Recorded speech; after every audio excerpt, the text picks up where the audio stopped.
There was some technical error, so we were not in a position to connect. I hope now you are in a position to listen to me. Good afternoon, Subham. We are a bit late, but this was because of some technical error on which we did not had any control. So we'll be starting with the class. The last thing that we had discussed was Indo-Bangladesh only, some of the relationship we had seen. We looked into some of the aspects that were relating to water resources of these two countries, India and Bangladesh, and we have seen that how it were not resolved in most of the cases, barring few small cases that the countries have resolved based on sound is low. Is everybody is finding it, or only Ravi is facing this difficulty? My voice is clear or not? Everyone?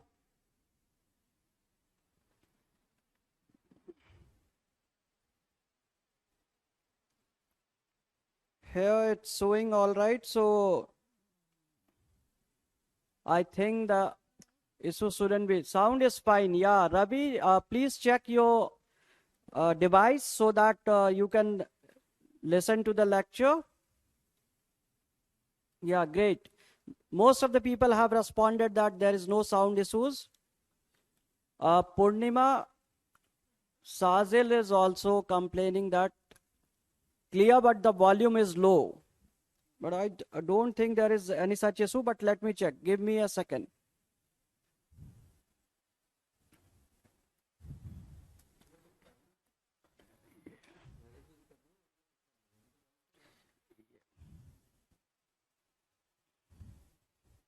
इसको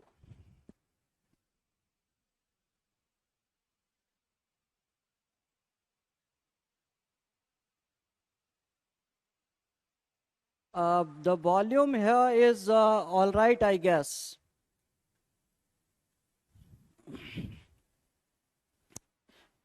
Chat. I think the volume is fine. Subham, now you need to check. Here it is showing fine. The system is all good. So let's start with this thing. Already we have lost some time and we have limited amount of time. So we'll be focusing on our lecture.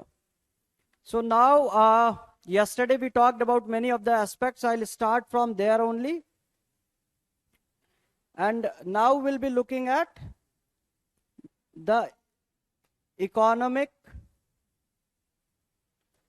aspects of the relationship between India and Bangladesh. We'll be focusing on this part.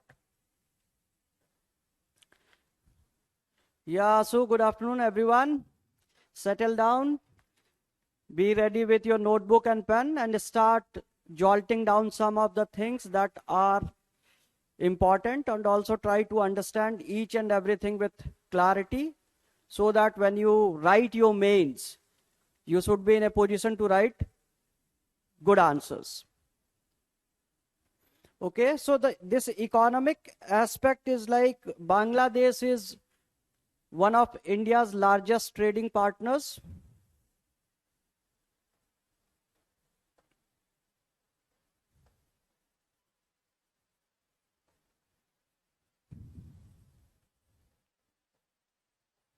It is one of the largest trading partners. And we deal in almost all the things from food resources to oil resources to other things of daily usage. We trade in almost all the things. But the problem is there is trade imbalance. There is trade imbalance to the tune of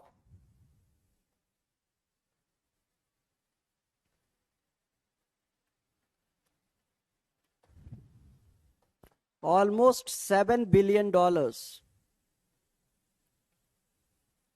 US 7 billion, which favors India more. And it is a cause of concern for Bangladesh. As we had seen, most of our neighbors face this issue. Most of our neighbors feel that India is taking advantage of these countries and they are at loss. But some of the things are also troubling India. More recently, the textile industry, which was a forte of India, has started shifting towards Bangladesh. Because of the cheap availability of labor, the textile industry is shifting to Bangladesh and we are losing business to Bangladesh. So if we talk about some of the recent concerns, then of course, textile industry is moving to Bangladesh.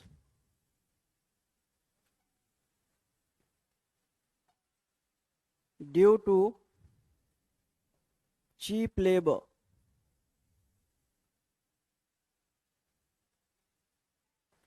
Okay, so this is a factor which is troubling India as well, because this is a sector which employs a lot many people in India. बहुत सारे लोग क्या है कि आपके textile industry में है, but now some of the labor reforms that India has taken has made sure that there are minimum wages assured to all the people whoever are working in some of the organized and unorganized sectors. लेकिन Bangladesh doesn't have any such law, so the industry of the Bangladesh is getting benefit of these things. So if we talk about the relationship, this is on economic terms. Now we'll move towards, note it down. This is the important aspect. And if you see something in newspapers, then you need to make sure that you note it down, some of the recent economic aspects. More or less, the current scenario is important. Whenever you are writing economic aspect, make sure that you write the most recent thing, whatever is happening between these two countries. Okay. So let's move to the other aspect, like many of the aspects we had discussed yesterday. We can talk about connectivity. The second aspect is connectivity.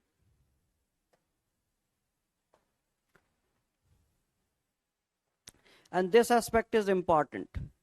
This aspect is important because I had already discussed this thing. We had made some diagrams which had shown that it is very, very prudent for India as well to get connected with Bangladesh, because it will give easy access to our northeastern states, right? So for connectivity, we'll be looking at some examples. I'll be drawing a diagram which will help you understand it better. Yesterday also we had seen many diagrams, but the rail connectivity which can actually make things easier for India as well as Bangladesh, we'll be looking at some of that. So this is, let's say, Kolkata. This is in India, all of us know.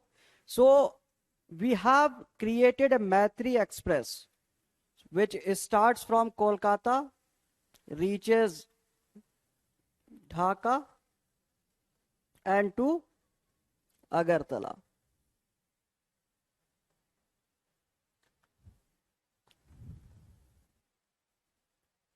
So this is important. We have railway lines built here.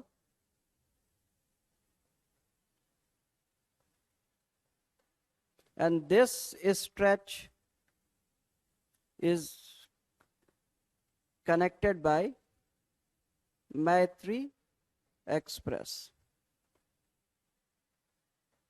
Okay, so as I'm giving you a details, try to draw these things as well. And now from Agartala, it is again connected to Lumding.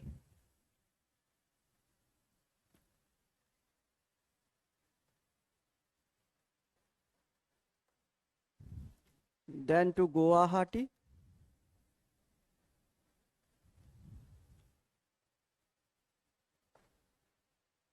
This point is Lumding,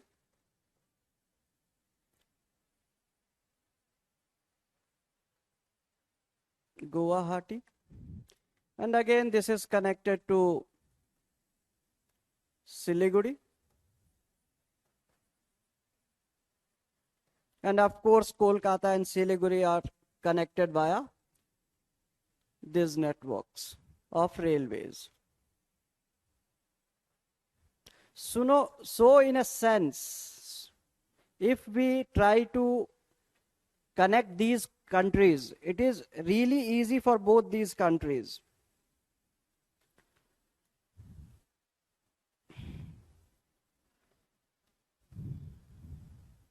So there are other links, road connectivity projects, railway.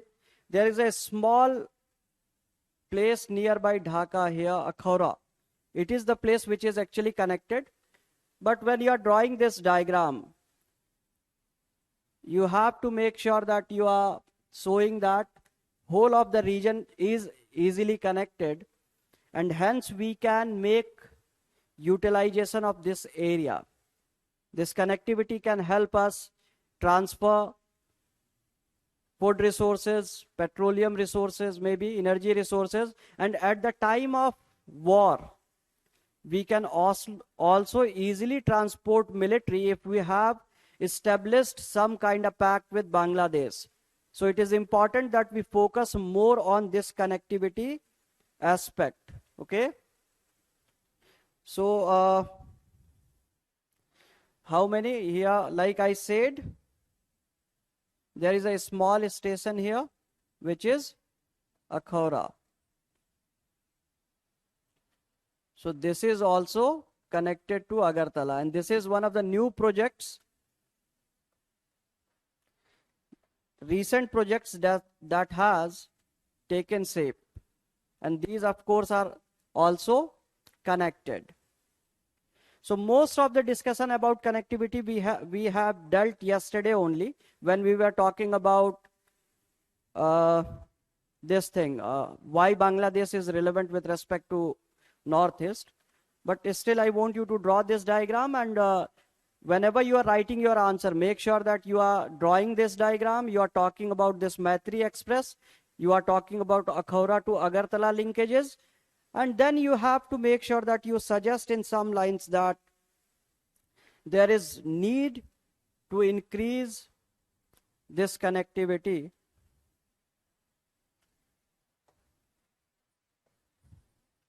there is need to increase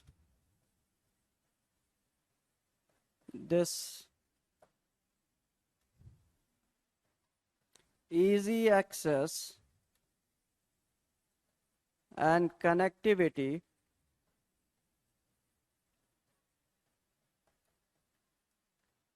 as it can help in seamless flow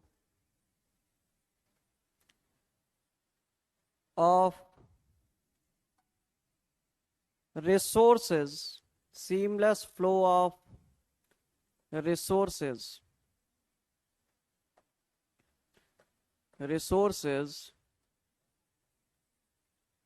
and manpower. Okay. Saksham, it started with this point only. This is the heading only. We have started now only. The class has started now only. We have seen this diagram, the connectivity part. We have also seen about some of the economic aspects. So you can start from here, and maybe after we are done with the class, you'll have access to these videos. So at that point in time, you can have a good look at what we discussed within the economic aspect of the relationship of these two countries. Okay, I hope everybody has noted this down as well. Diagrams, like I have said, are really important. It will help you revise the things as well. Your presentation will become very, very good. In fact, whenever you get a chance and whenever you feel like there can be a use of diagram in your answer, you should make a practice of doing that. But do not overdo it. Some of the students start drawing diagram when it is not required. You have to learn this thing. You have to judge the demand of question, and then after you have to use these diagrams. Now we'll be talking about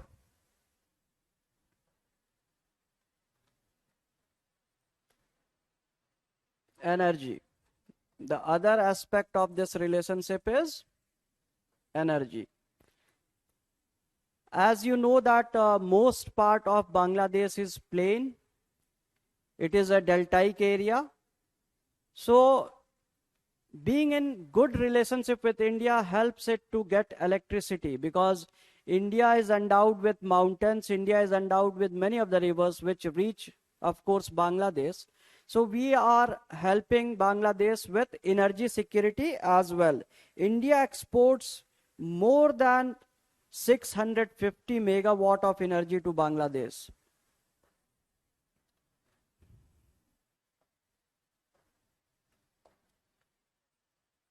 India exports more than 650 megawatt of electricity to Bangladesh.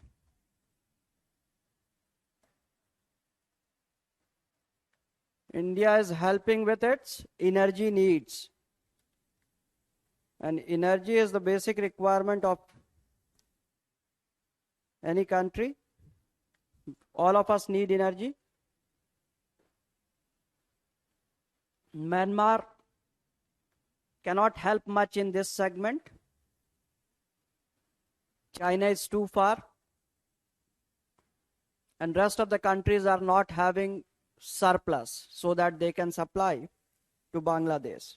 And definitely we know that we enclose Bangladesh from all the sides. So the country which can help the most is India.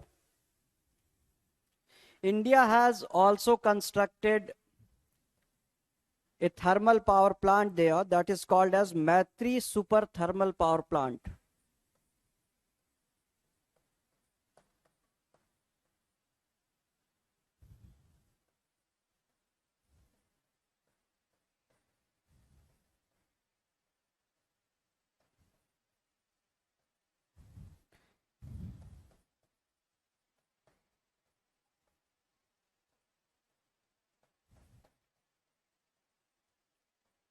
And this is a plant which supplies energy in excess of 1300 megawatt to Bangladesh. And it was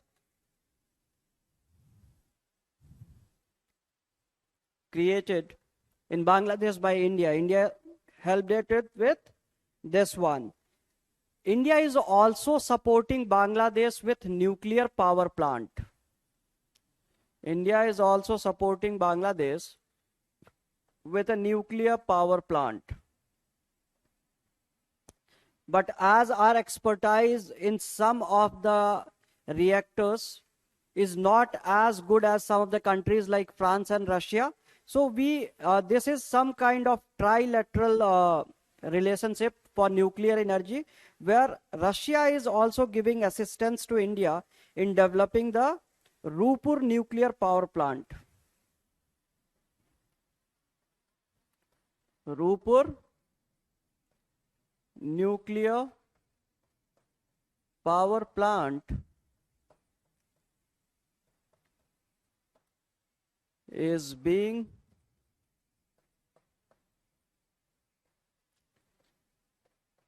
developed in Rupur nuclear power plant is being developed in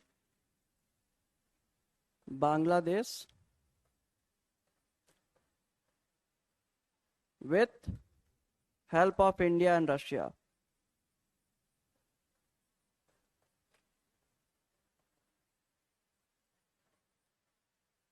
So from all respects, India is making sure that they are becoming an energy rich nation. These are some of the initiatives that are helping. But this alone, the nuclear energy can be used for electricity. The thermal power plant can help with electricity. And of course, the hydro projects that India has built, we are helping with electricity only. But there are certain other needs as well. We need petroleum, diesel for our vehicles. So India is also helping Bangladesh with this aspect. India is helping Bangladesh with this aspect as well. And India-Bangladesh friendship pipeline is being constructed.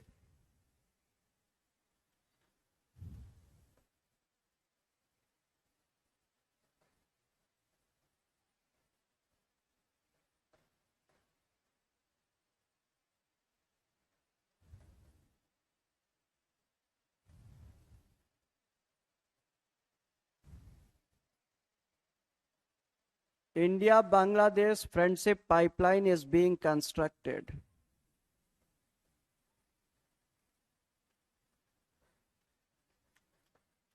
Constructed to supply diesel to Bangladesh.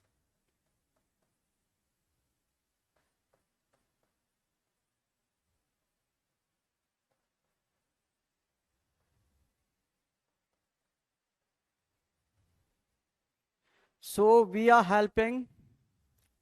Amit, it started just before 12, I guess. Around 12, it started.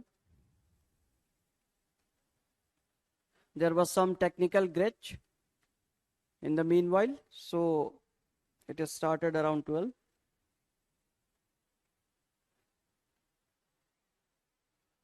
So friendship pipeline is being constructed between Siliguri in India to Parvatipur in Bangladesh.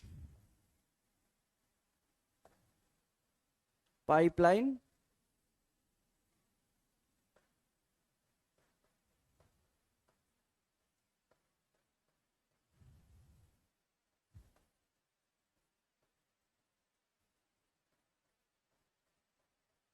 this is in Bangladesh and this is in India. And what for? Diesel.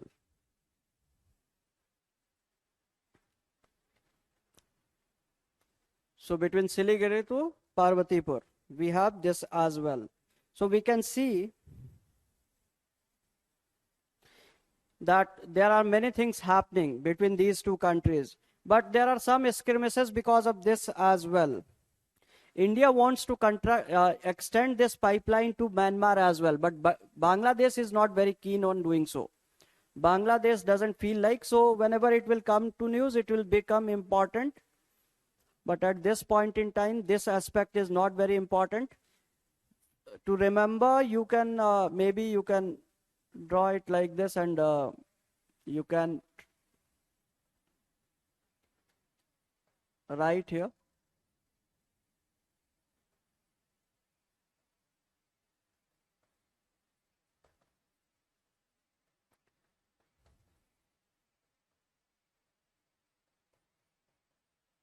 Extend pipeline to Myanmar. India wants to extend the pipeline to Myanmar. So we have plans, but it's not been done. Okay? But Bangladesh is not favoring. So you'll know at least that we had certain plans. So whenever it comes in the news, you need to follow this. And this is basically because of the Rohingya crisis. Rohingya crisis के बाद, the relationship between Myanmar and Bangladesh have strained to an extent that they are not ready to cooperate in any of the matters. Leave it pipeline. They are not ready to cooperate with each other in anything.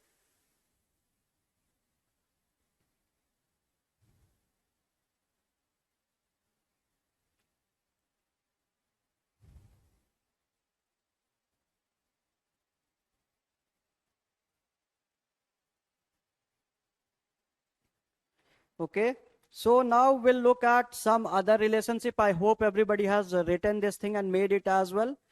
So we'll look at the other aspect of relationship, and that happens to be defense related cooperation.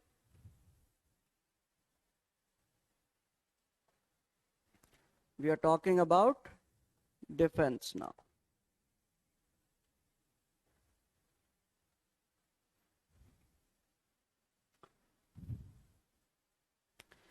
So note it down. So if we talk about defense, so we participate. If we talk about army,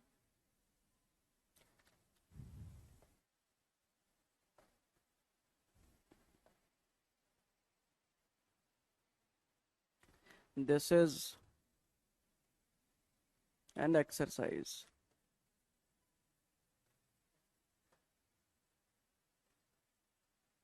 between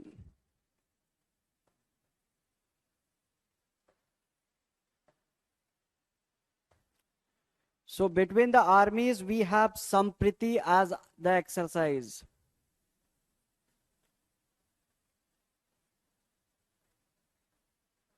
This is the exercise that is happening between these two countries. And for Navy we have Milan. Navy, the name of the exercise is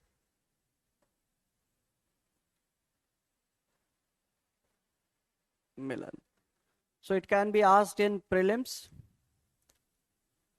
No, Padi, we have discussed some more things as well. Probably you joined late or you missed it.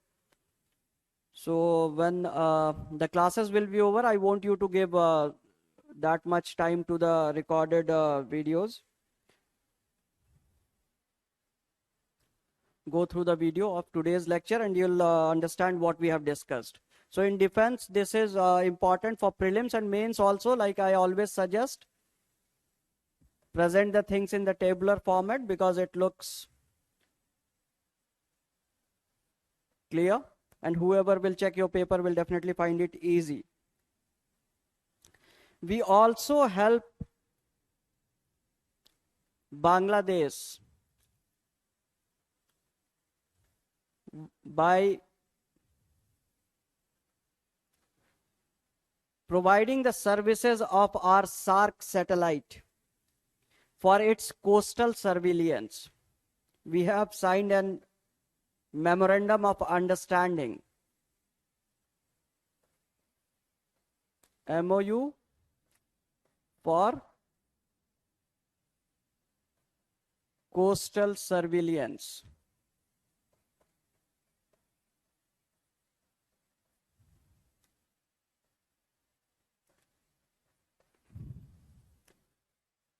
Bangladesh uses the facility of SARC satellite that India has gifted to the SARC countries. Sajil, we don't need to go into the meaning of these things. Maybe if you want to learn, Milan is like two people meeting. Milan is meeting. Sampriti is good relationship, good vibes between two people. The feeling of love, affection is Sampriti. The feeling of friendship.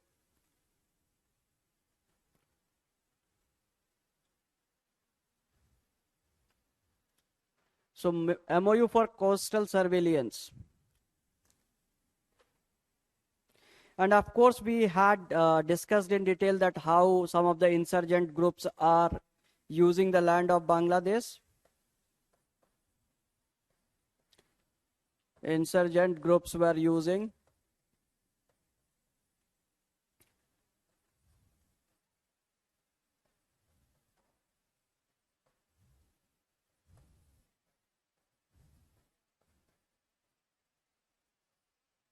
as hideout and for training camps.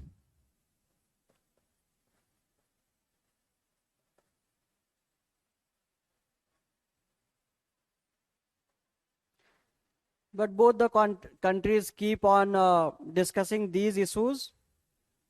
More or less we have sorted, but as we were discussing yesterday that there are some fanatic fundamentalist Islamic groups out there who are supporting these people.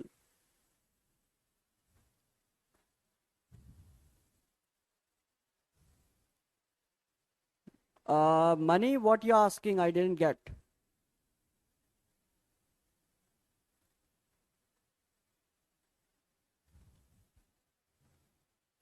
Note it down.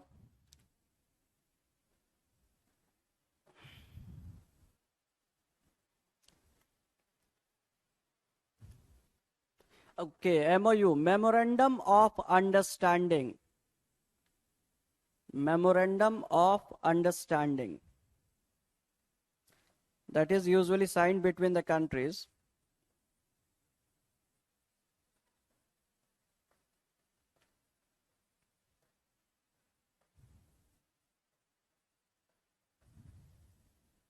This is a document that people sign in order to make sure that we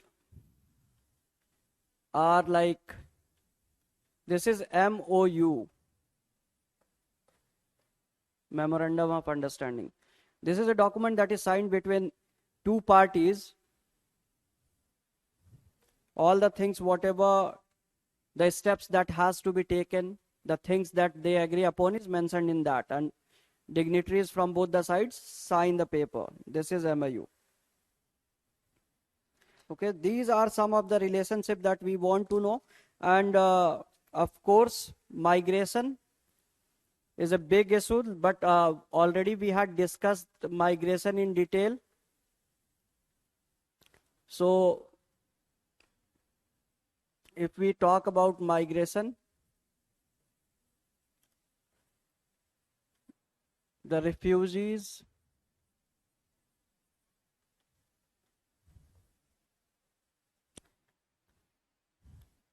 okay, and it is important, Indo-Bangladesh somewhat strained.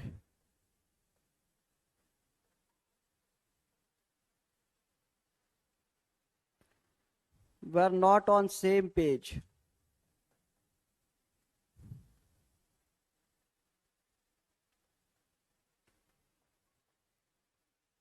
Over NRC. The National Register of Citizens, you must have heard in news.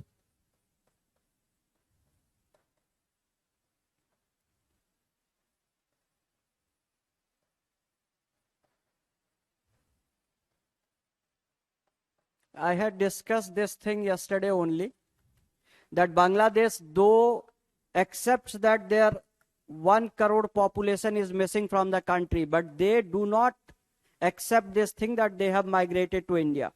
So when India was talking about this thing, making National Register of Citizens, they were really afraid. In fact, Sheikh Hasina cancelled 2 visits, 2 meetings with India, because she doesn't wanted this to happen.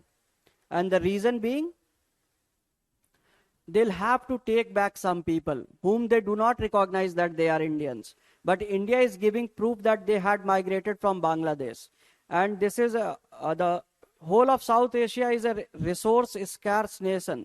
People are happy that some of people fled to other country. They are utilizing someone else's resources and they are not taking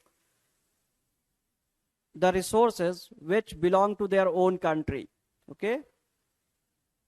So this is the latest. But most of the time, like before starting, I had said that Bangladesh is not a country which flips every now and then. Bangladesh is always standing with India when it comes to things related to international events or security of our country or economy of our country, until and unless it is directly hurt by something which is causing loss to Bangladesh directly. Bangladesh always remains with us. It is a good friend of India. Since 2008, Sheikh Hasina has proven on many occasions that they'll stand by India in each and every cause which can mutually benefit both the countries. And she has a declared policy that shall not be allowing her country to be used against India. So this was an important country, and of course we have taken a lot of time to cover this country, because though it is our neighbor, but always the news is about either Pakistan or China. So most of the people are aware about the events between India and China, India and Pakistan. But Bangladesh, an important ally of India, we miss to give it importance. So I took some more time to make sure that you understand this thing. And like we had discussed the question over importance of Bangladesh for Northeast, that is an important aspect that you need to follow every now and then. Now we'll be moving to other topic, other relationship that is important, but it was always antagonistic. It was part of our country. We were together till 1947, but things that happened during colonial rule, the policy of divide and rule, made sure that these two countries are antagonistic and hate each other. So I'm talking about Indo-Pakistan relationship.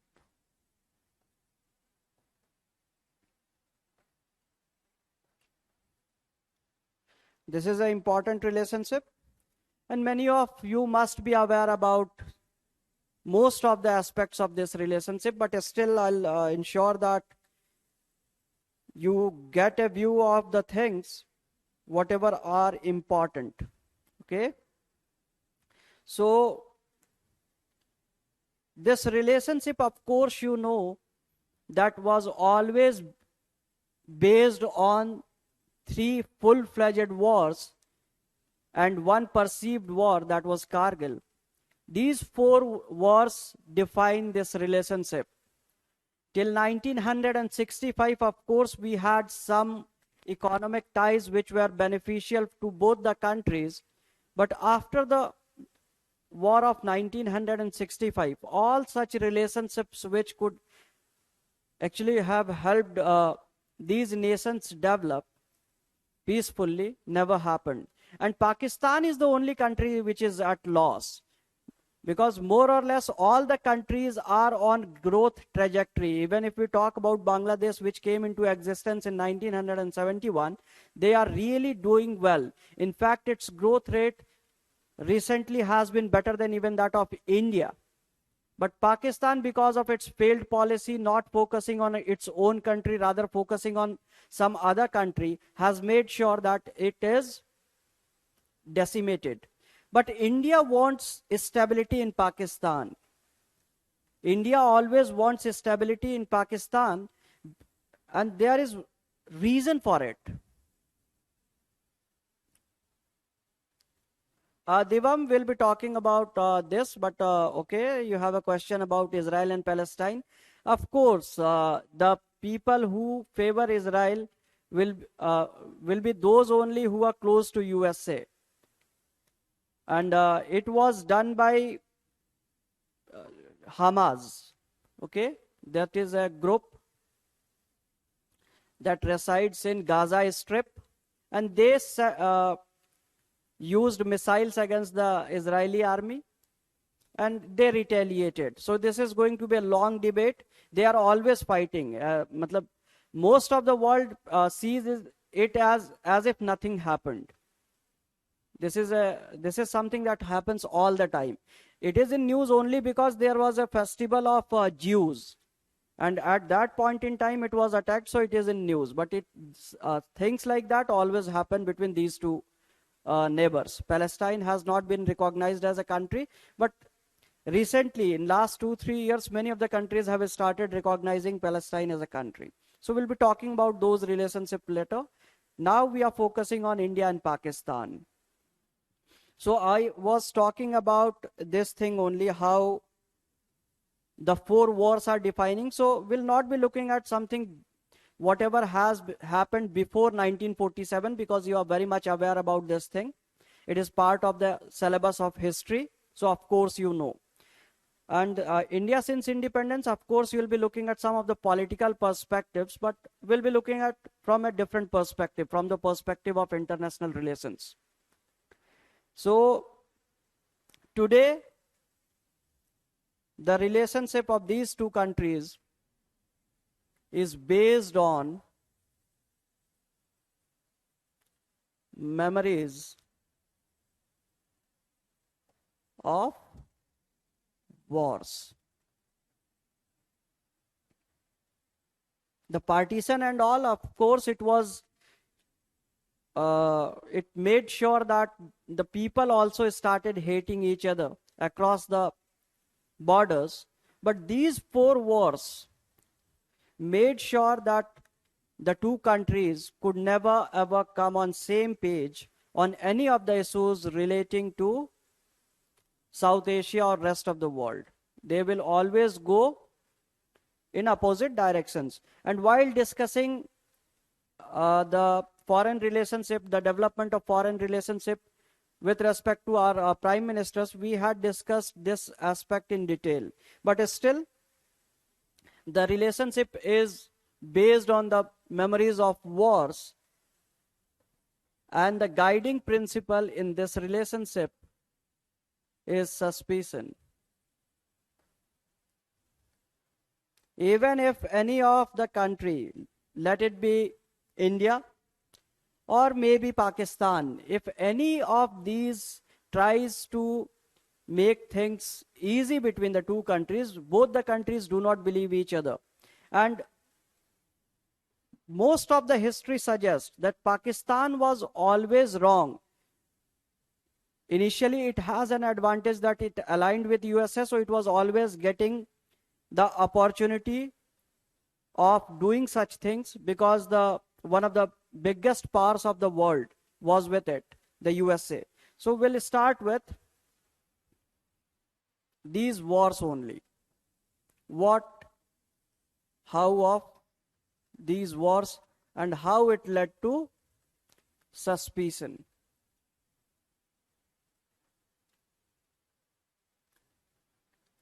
So your first topic is the relationship based on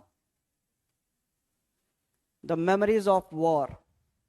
So we'll start with the very first war, 1947, 1948.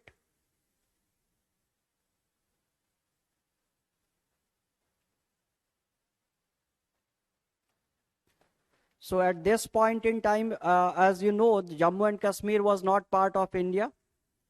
At that time, Maharaja Hari Singh was the ruler of Jammu and Kashmir. And he was very afraid that Pakistan will try to capture Jammu and Kashmir. So he sought a meeting with our Prime Minister Nehru, and the instrument of accession was signed, and Jammu and Kashmir was assimilated in India with lot of autonomies. Of course, it was not supposed to be like other states of India. It had autonomy. But in 1947, 48, these things happened. What happened?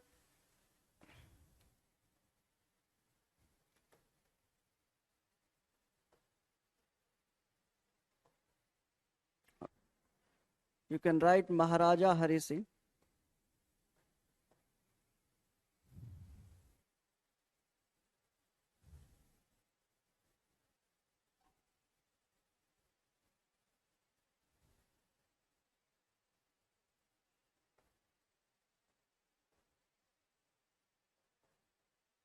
Was afraid that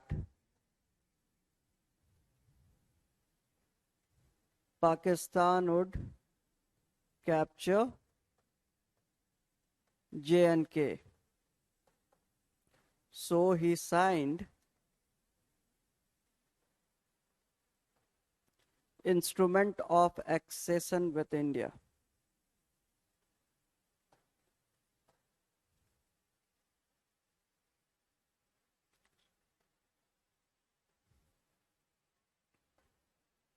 And soon after, as you know,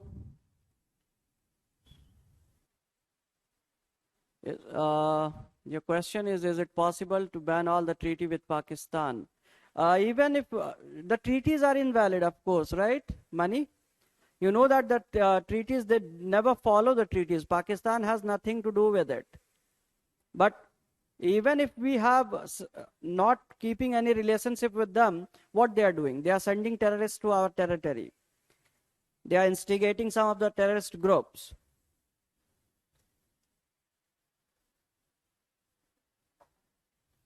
Okay? So it won't hamper or improve this relationship. The treaties are like they don't care.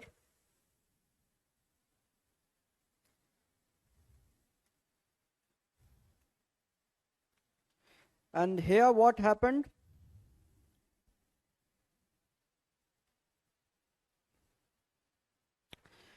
We have discussed these things in detail. Invasion of Pak,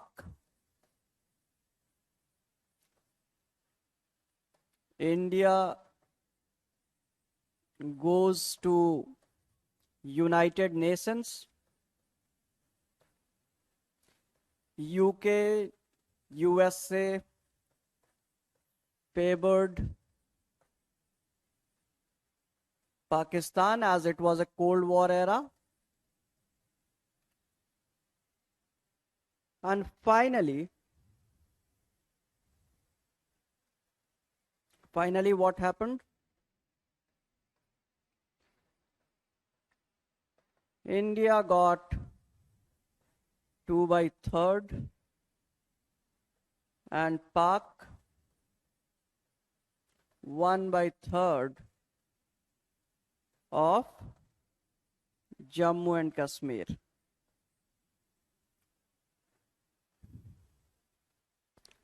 Money, we cannot do this. We cannot completely. You know Kargil? How you are going to fence Kargil? You cannot fence. The borders are at such heights that we cannot do much. Yeah, our army is there and all. Of course, they are protecting us. But you know, as I had written this thing, 1/3 of J&K is there. I'll show you the map of India. Probably the map you see in the books. And the actual control of India that we have around this area. I hope everybody has written this. I'm giving you 30-second mode. Just note it down and then thereafter I'll show you what we have in that area.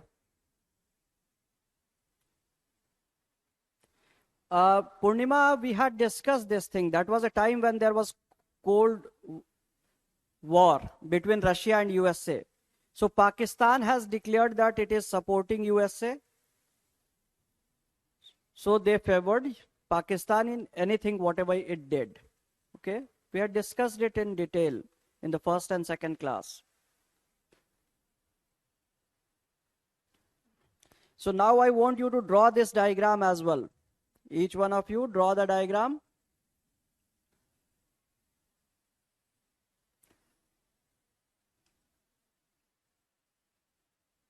This is somewhat what our India looks like.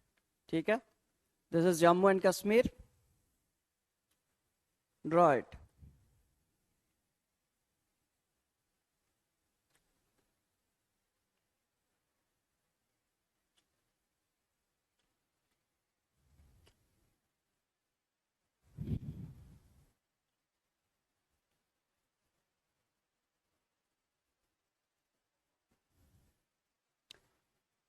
Many of you must be aware that this is Aksai Chin.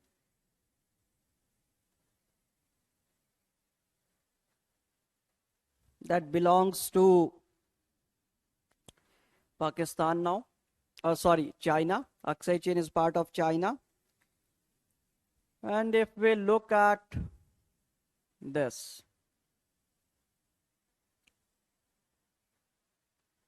okay,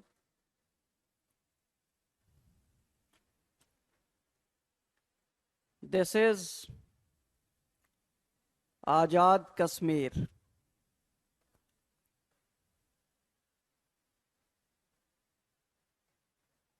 We call it as POK.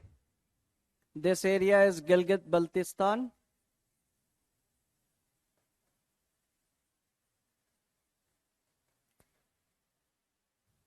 We do not have any control over these areas.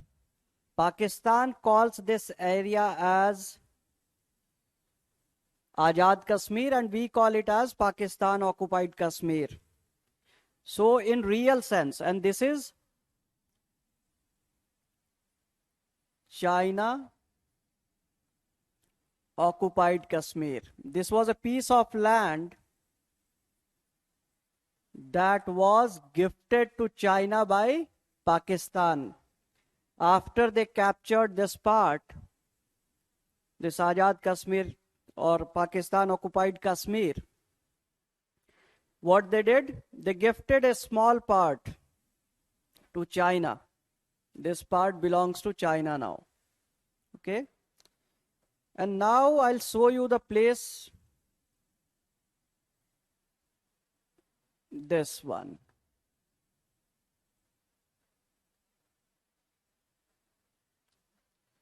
This is Siachen Glacier. And it is a cause of conflict between the two countries.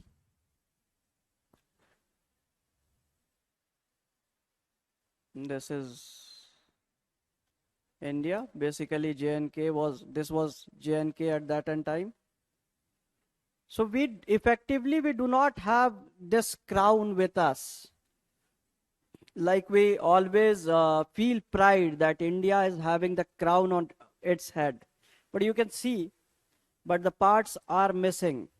We do not have complete control over these parts. All we have is a claim that these belong to us. And this line,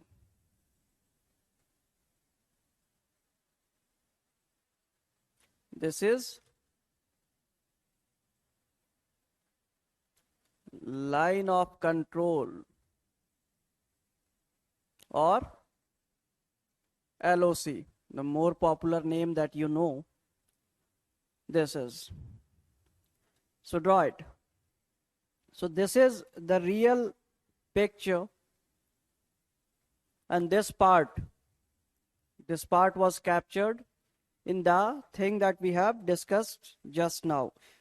I'll be giving some more views about this thing when we'll be talking about some other aspects. But at this point in time, I want you to focus on this diagram and remember these things, where these things are. Draw it. So we'll move to the other war, that is 1965. Make it fast. I'm giving you some more time. Draw it.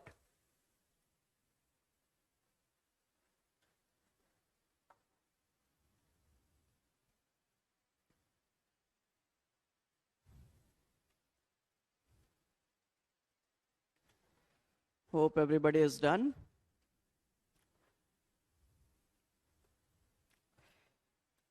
Now we'll look at 1965.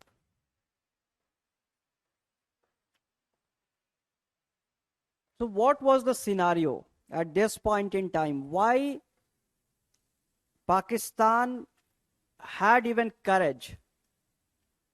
Purnima, no, the map of India will not change because we are claiming these areas, right? We definitely saw these as our part, but on ground we do not have access to these areas. This part is with Pakistan and this with China. In reality, we do not have control over these parts, but we stake claims. We are still fighting in the United Nations that these areas belong to us, but we cannot take back. As far as last 77 years are concerned, we could not take these places back. And in near future also, the possibilities look very grim, though we are fighting over some of the platforms that are available to us. We are not going to war. Of course, Pratyush, Ladakh is part of India. Ladakh, but some part is with, of course, we do not have control, parts of it. So 1965, what was the scenario? India had lost a battle to China in 1962.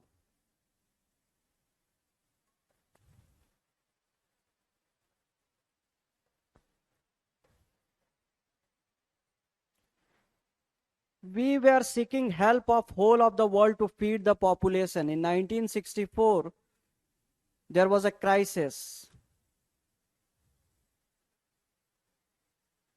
Economic crisis in India. And India lost PM Nehru, who has somewhat a big stature in the world as well. And if he was alive, definitely Pakistan could have desisted from doing this. But all these three factors probably convinced Pakistan that this is the time, if they attack India at this juncture, then probably they can capture whole of Kashmir. So the problem started in the Sir Creek region. I'll be discussing Sir Creek somewhat more in detail. I just want you to draw this thing. This is your Gujarat.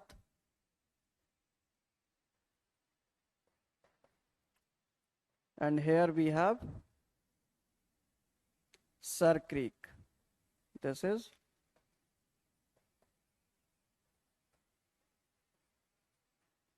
I'll be detailing it in some time.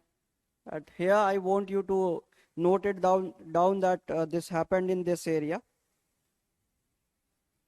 We'll be looking at what it is. Sir Creek is a fault line from where some part of the ocean is in between and land on both sides, and it is the boundary area. This part belongs to India, but it is claimed by Pakistan.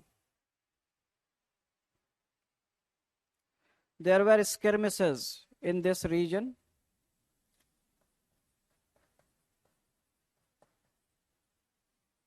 Since 1956, that we had discussed earlier as well. And what Pakistan did, there were skirmishes here. Pakistan started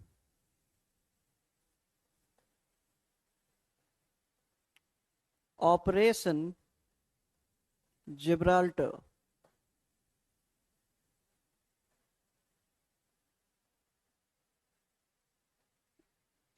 It started an operation which was called as Operation Gibraltar. In some of the books, you'll see A, in some E. So both are correct. Okay? You need not be confused about this spelling. You can use both the spellings.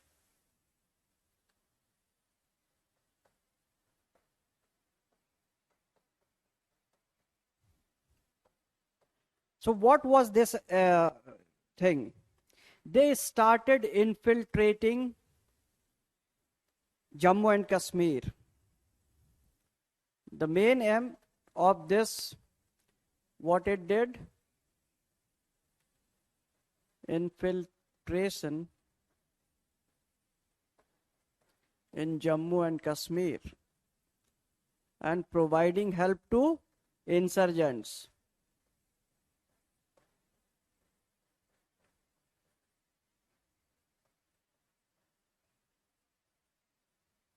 So Pakistan started doing this.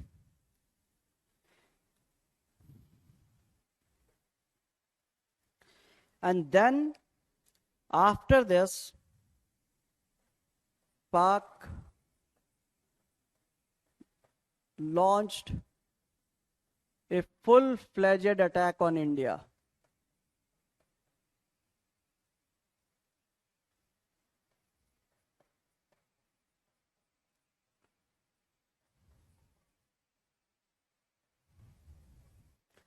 It attacked Kashmir, and they were thinking that Indians will be defeated only because they had done what? They were providing help to the insurgents, and they had sent some of their fidains as well. So they were very, very confident that we can easily defeat India in Kashmir. But our army took a step that took them by surprise. Instead of fighting completely only in Kashmir, what Indian army did?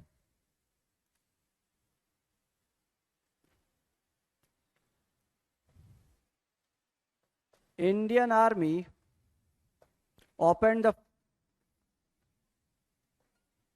Indian army attacked from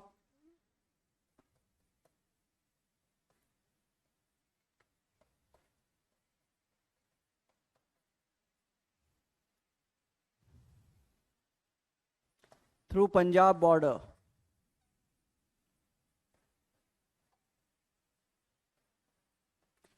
They were thinking that as last time India were fighting only at one border, we attacked Kashmir, they were defending Kashmir, we got 1/3 of the area. Now they were thinking in the same manner, but what Indian army did? Military attack from Punjab, and this was a full military attack. Now the moment USA saw that they are in trouble, so they started saying that we should focus on resolution. So again, UN ceasefire was called, and as we had talked, Russia mediated, and Lal Bahadur Shastri went to Tashkent, and we had Tashkent agreement.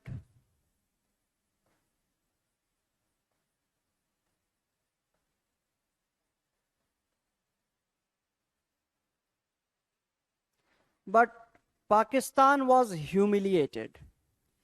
So we had a lot of discussion on this thing when we were talking about Lal Bahadur Shastri's foreign diplomacy, because the most important event of his life was this thing only, and he died doing this there only in Russia. So we had enough of discussion, so I'll not go in details of this because we discussed this part in detail. So note it down fast. Then we'll move to the other war, which led to liberation of Bangladesh. We'll be not investing much time on this as well, because while reading Indira Gandhi, we had discussed this, and while discussing Bangladesh as well, we have discussed it a lot. So the other war is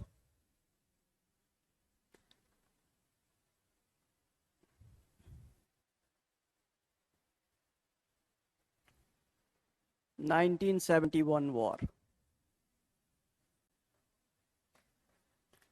So this is something that you are very much aware of. We had discussed this thing in detail.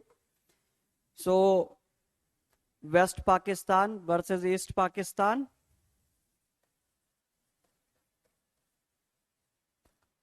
Versus East Pakistan.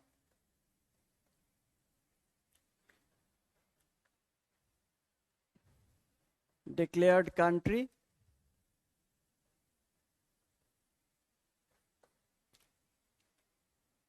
Right? So we had dealt with this in detail. Declared country, 93,000 Pak soldiers surrendered.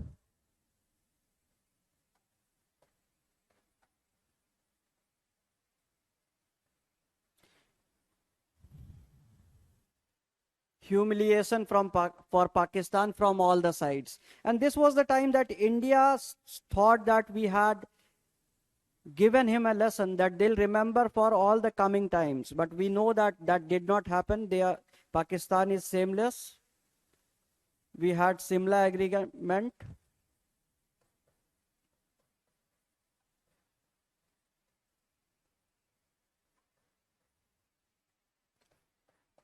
Pakistan humiliated. And this was the time everybody thought that Pakistan won't take any more chances. They will not want to get defeated or see such humiliation again. But कुछ लोग सुधरते ही नहीं है, right? कुछ भी कर लो नहीं सुधरेंगे. And now Imran Khan is making sure that जो बची कुची इज्जत थी पाकिस्तान की वो भी ना रहे. Now we'll talk about the Kargil conflict. That we did not call it as war because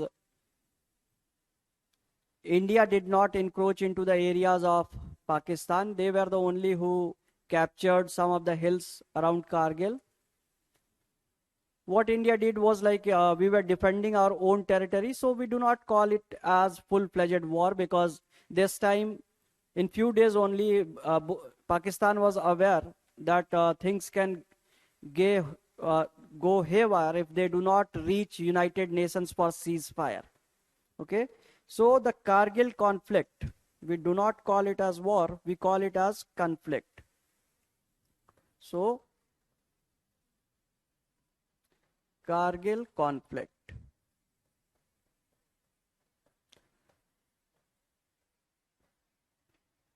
And this is very interesting that how the Pakistanis do this thing. Our Prime Minister Atal Bihari Vajpayee was on visit to Pakistan. He went to Lahore. He started the bus service. We had Lahore agreement. So things were looking good because it was a policy of Atal Bihari Vajpayee to maintain good relationship with the neighbors, and he said that why not establish good relationship with Pakistan as well. Both of us are in South Asia, we are neighbors, and we have a huge population, and so we can help each other out.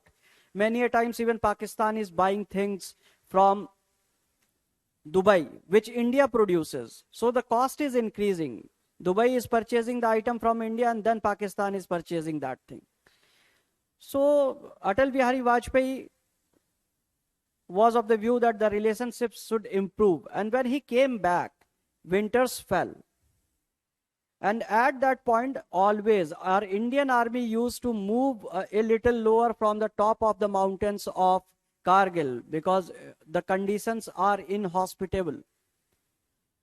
So at that point in time, after when the summers arrived, Indian soldiers went there. And what they discovered, that these Pakistani Mujahideens have captured the peak. And their army, Pakistani army, is supporting them. So the conflict is started. India wanted to capture it back. So what happened? Probably you want to write some of the things as well.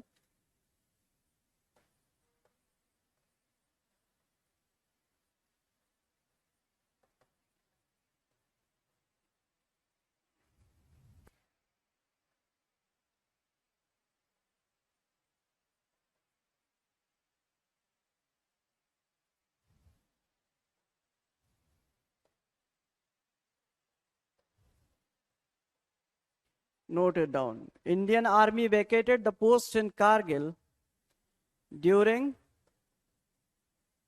winters. As each year it was a norm. Whenever the winters came, we used to vacate the post, and when the summers came, we went back. But what happened?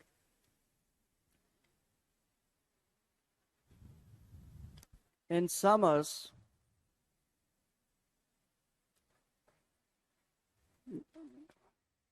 Not exactly summers. When the ice thawed, you can write summers as well, not an issue. When they went back,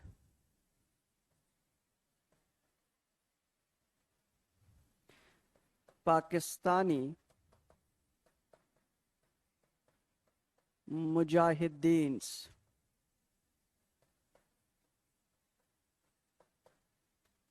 had captured some of the posts.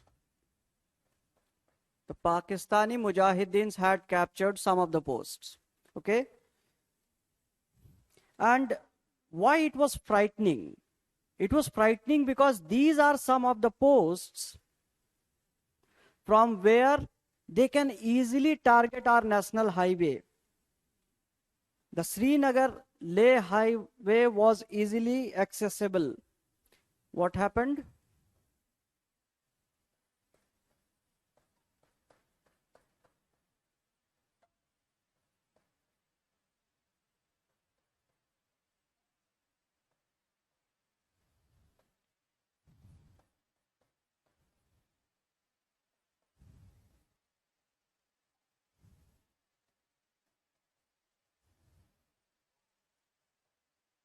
Now they were in a position to cut off this highway,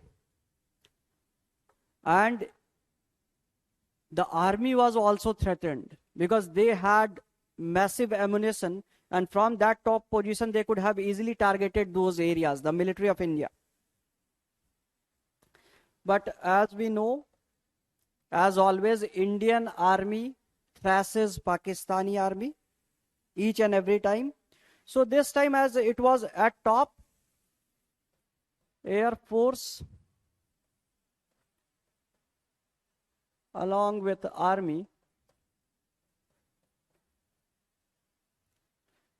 recaptured these posts.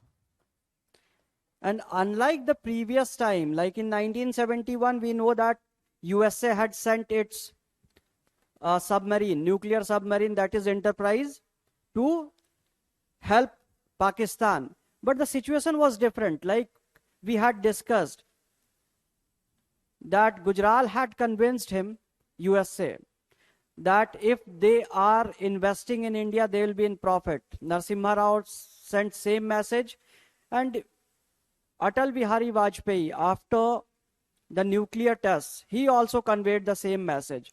So USA did not took side of Pakistan. It became neutral. It didn't say anything in favor of that.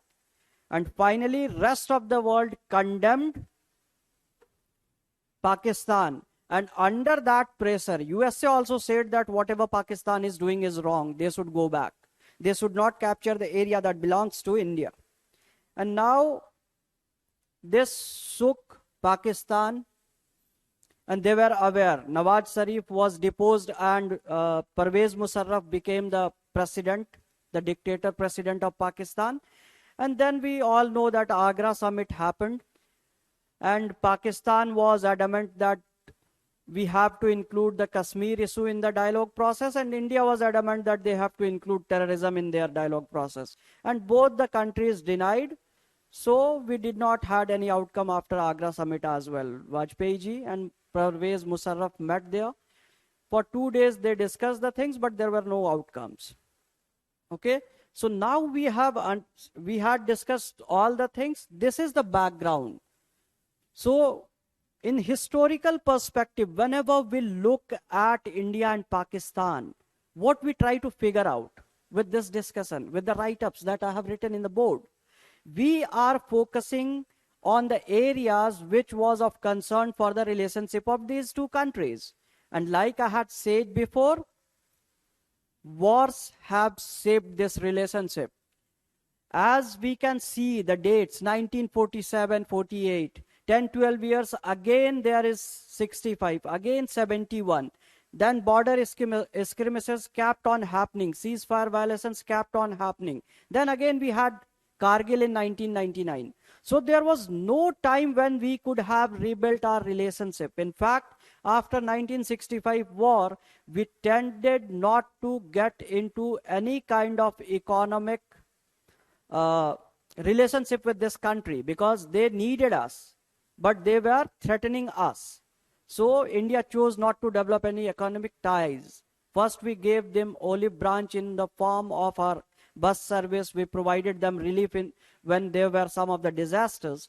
But Pakistan, of course, it didn't valued this thing. Okay, so I hope everybody has written. Now we'll be looking at some of the dispute areas, because is nothing to say that we can cooperate. There is nothing where India and Pakistan can cooperate. Though in COVID-19 situation they offered us medical help, but this is simply to humiliate India. They do not have any intention of helping India. Like China said that they are sending help for India, and thereafter they declared that air services are suspended to India, right? So China and Pakistan are like this only. So we'll look at some of the major disputes between these two countries. The disputed areas, though I talked about Kashmir, we talked about Sar Creek, but we'll be looking at that in a little bit more detail. So the first area of conflict, of course, you know, there are almost 4 wars to discuss and only one issue, that is Kashmir.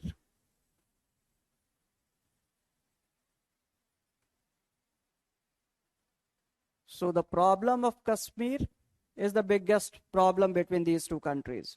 The political differences have led to 3 wars.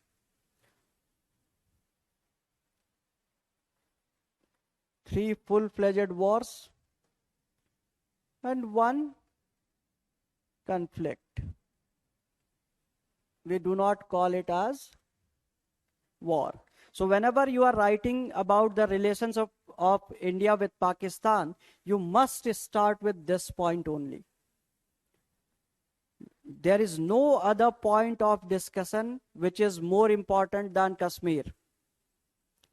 Yeah, Subham will be talking about water and all. Those are like secondary disputes. I'll be talking about that as well. Today only we'll be discussing that. So you have enough fodder from the 4 wars only to talk about this. You need to draw the diagram that we had drawn previously, और वहाँ बना के दिखाएंगे whenever you will be talking about Kashmir. Now the second important point is Siachen Glacier. Specifically,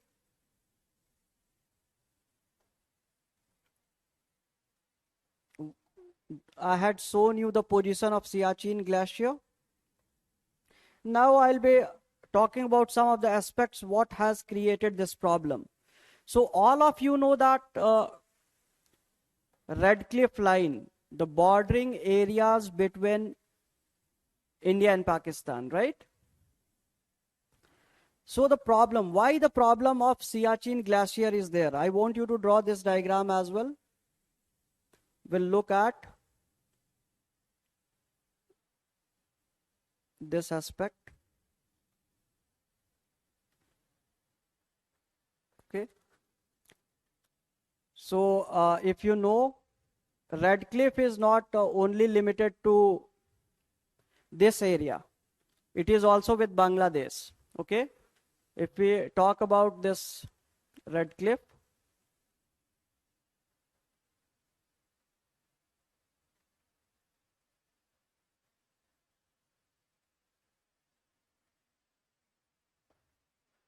so 2 areas are this area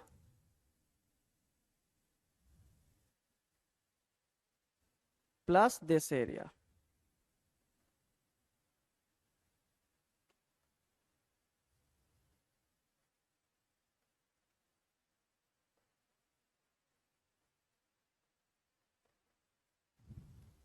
Okay, you need to remember this, that this is not only one area. These 2 areas were, at the time of independence, both were demarcated by the man Red Cliff, and so the name was so. Yeah, Saksham, I had read that news, but that is altogether different. Okay, China, with China, the reports are there that SARS-CoV-2 was made by them only, some of the scientists out there. So ये चीज आपको याद रखनी है, ठीक है? अब इसमें हुआ क्या? What happened? Why there is problem with this area? Okay.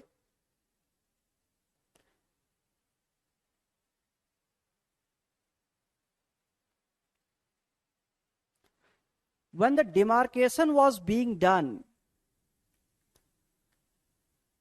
it was only written that the place north of this point, like we have boundary,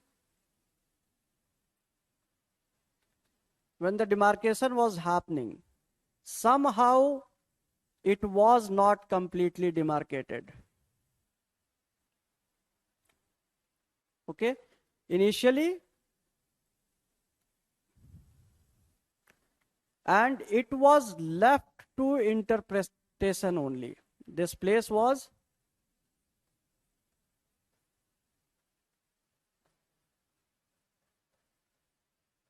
of course, you know, today also nobody can climb these mountains easily. At that point in time, Red Cliff could have not been even thought of doing this thing. So when after 1947-48 also, when 1/3 division was made, 1/3 to Pak, 2/3 to India. Still nobody cared about this place.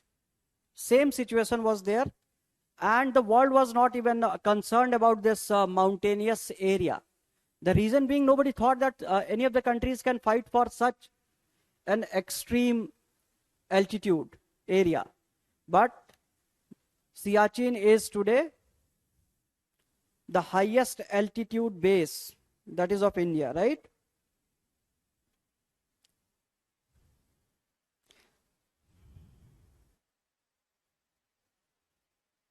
So in 1984, till 1984, I hope everybody has drawn this diagram. This will give you a reference. And whenever you are writing your answers, make sure that you are drawing something like this and mention that it is left to interpretation and nobody had control of this area initially. So what happened in 1984? India got an input. India got intelligence input that Pakistan will capture this, capture Siachen. So India had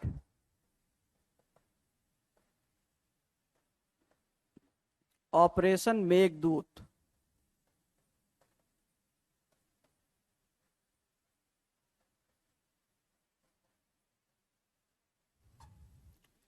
And captured it. ठीक है? Good, Yati. Now you need to write this down as well. And this diagram is important. Now with Operation Meghdoot, India reached the glacier first, and whoever reaches the place and hoists the flag first, it was a no man's land. At that point in time, nobody was reaching there. India went there and hoisted the flag, so it became part of India.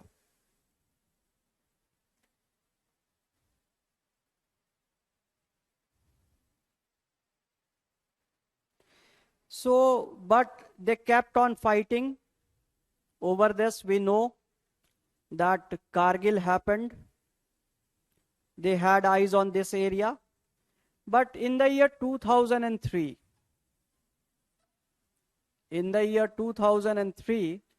there was an agreement between these two countries that they'll not be firing any ammunition in the area because it is a very sensitive area, glacial area. The avalanches can harm both the areas. right? So firing and bombardment has stopped in the area.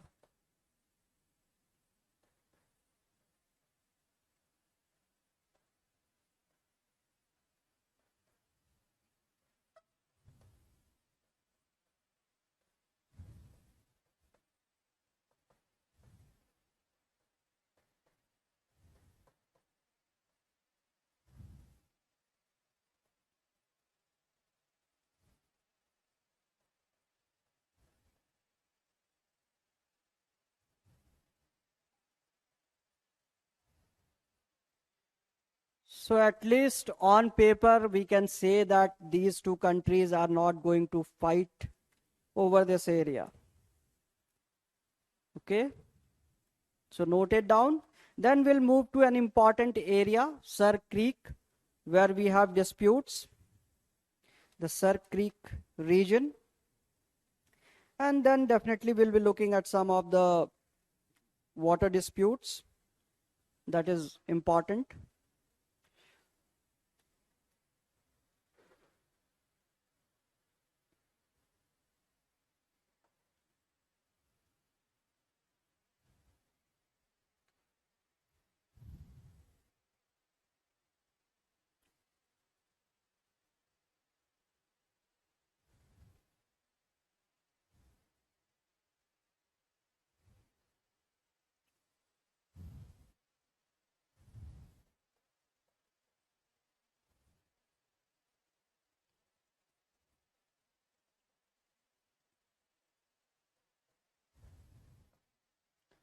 So again, to understand this, you have to draw a diagram.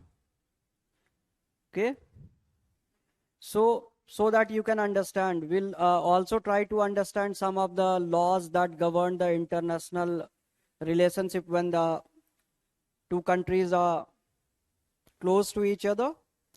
So basically, this is a area which is created between the land masses. Okay. So this is Pakistan. And this is India. And this area is from here to here. It is Sir Creek. Okay. And this is all water. This area is completely filled with water. This is all water. This area is water. Arabian Sea. The Gujarat, I had shown you the place where exactly it is. It is at the top of Gujarat. So now the problem, why there is issue with this area? Okay. There is a concept of thalweg. Okay.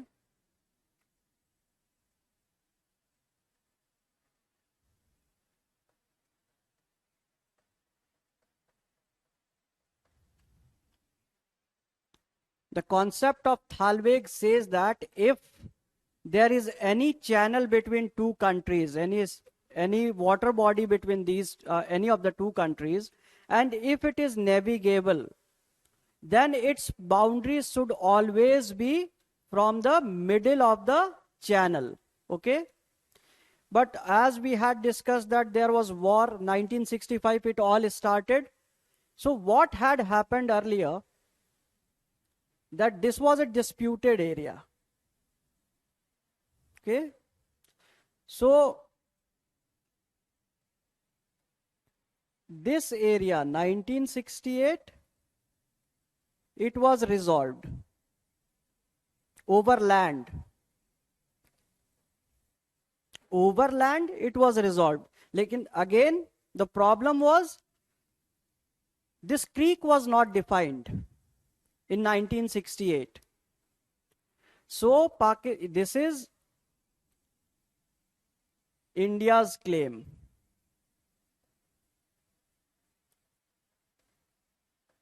Claim on border based on Thalweg. Thalweg. Okay. But Pakistan is Pakistan. Pakistan says that no, it is not a water body, it is a Mars. Because this place is Mars, of course, but this is water body. But Pakistan says that it is not acceptable to me because this area is not Mars. So the boundary has to be this.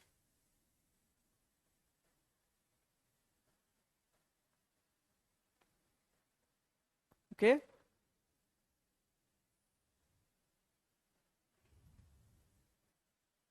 Pakistan's claim on boundary.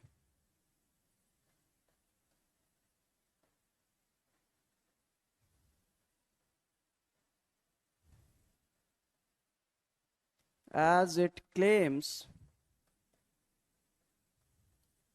it to be a Marsi land.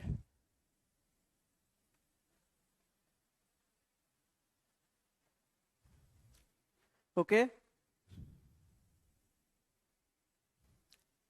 Money, of course, we have powerful army and we can do all of that. But last time also somebody had asked a question like this, and I still have the same answer. Because we are a responsible country, we do not want to show to the world that we are trying to disturb our neighborhood.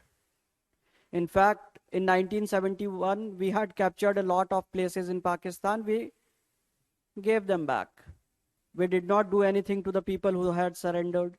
So we have a history of treating well even our enemies.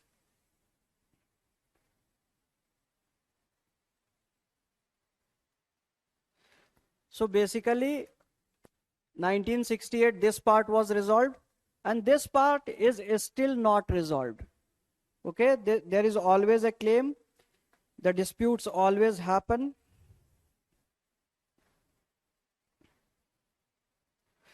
And nobody will definitely, no country can give this part.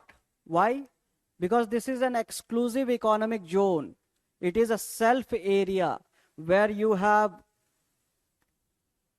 lot of resources, fish and all.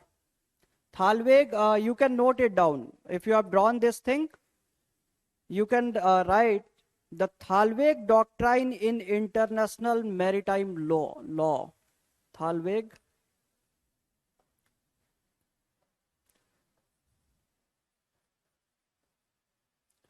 doctrine in international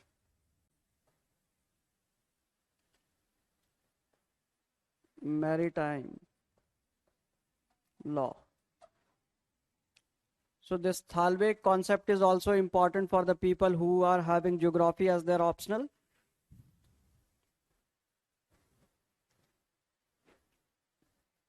In international relationship, it is limited to this thing only.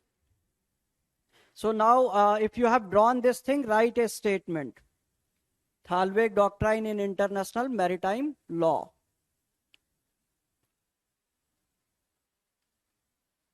Okay. It states that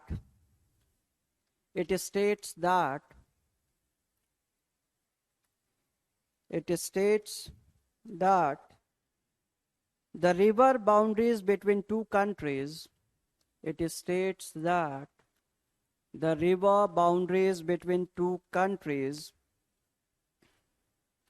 between the two countries may be divided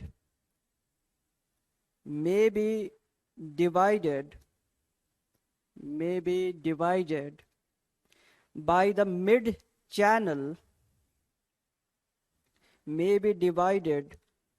the mid channel if the water body is navigable. If the water body is navigable. It states that river boundaries between two countries may be divided by the mid-channel if the water body is navigable. Okay, so basically you are clear with this thing, right? You can write that this is an important, you can write one more statement after this. Thalberg doctrine in international maritime law, this was definition of that. You can also mention India claims India claims India claims that the boundary lies mid-channel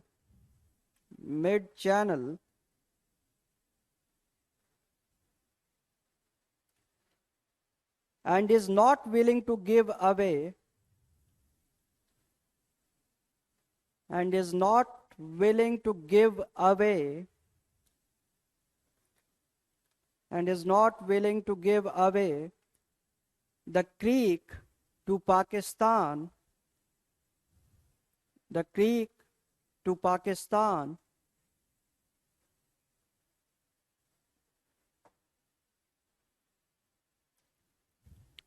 as it will be losing as it will be losing as it will be losing an exclusive economic zone, it will be losing an exclusive economic zone that is rich, an exclusive economic zone that is rich with gas, that is rich with gas and mineral deposits, with gas and mineral deposits,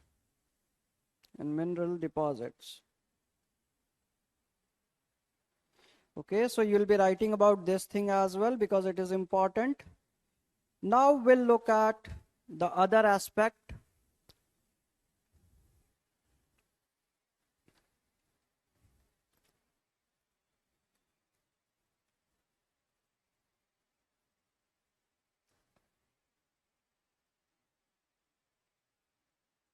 As it will be losing exclusive economic zone that is rich with gas and mineral deposit.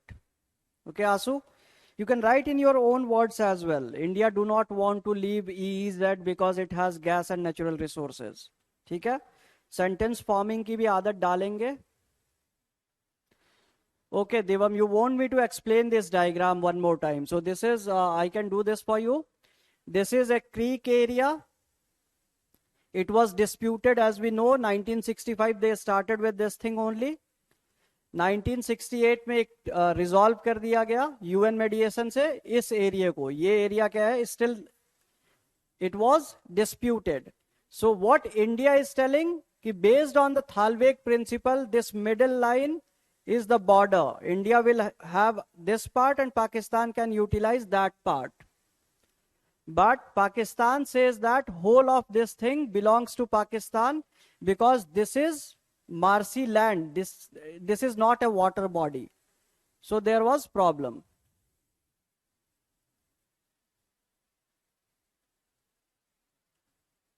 No, Deepak, probably you got confused. If it is a water body, then of course the Indian claim will be valid.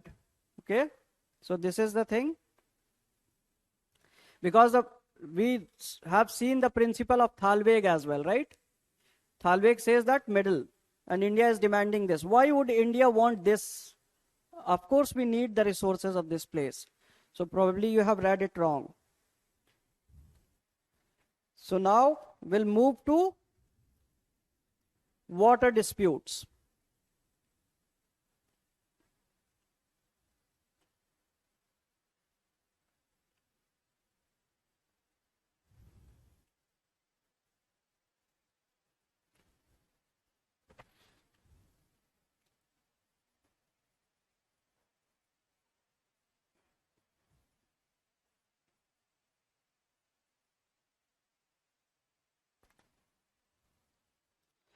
So if we talked about water disputes, then in 1960, Mrityunjay, marshes means a land area which is having presence of water, some water. Bog soils, you know bog soils? Marshy land is like salty soil which has effect of capillary action. Marsh, this is a land area, marsh, somewhat saturated in water. Presence of salt on surface.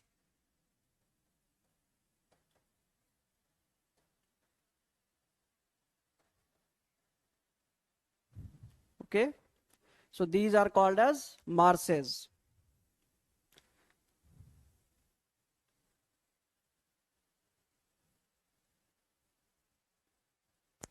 So we are talking about the water disputes. Saksham, Daldal, not exactly in the sense Daldal has more water, more of water, but yeah, kind of that only. That makes probably things easy to understand.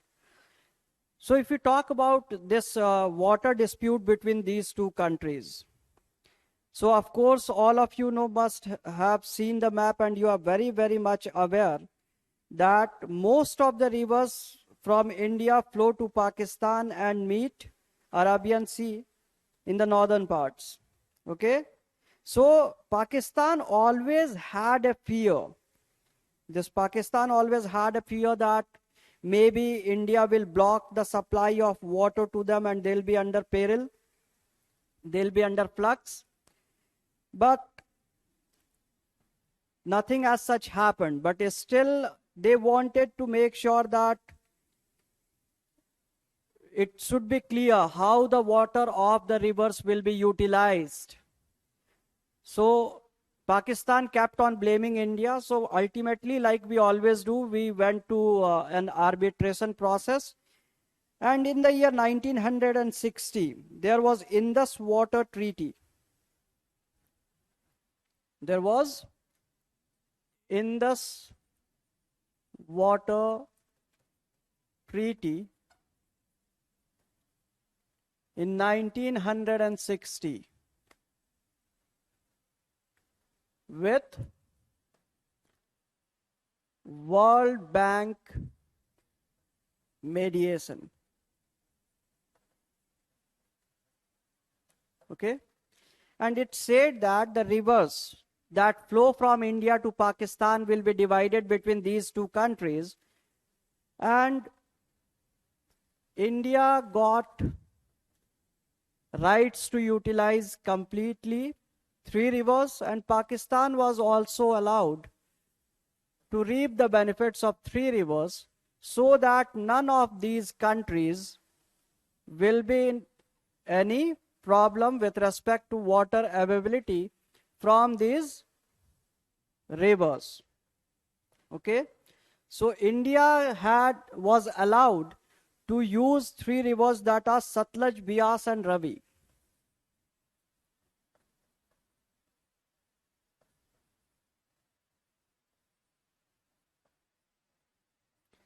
And Ravi.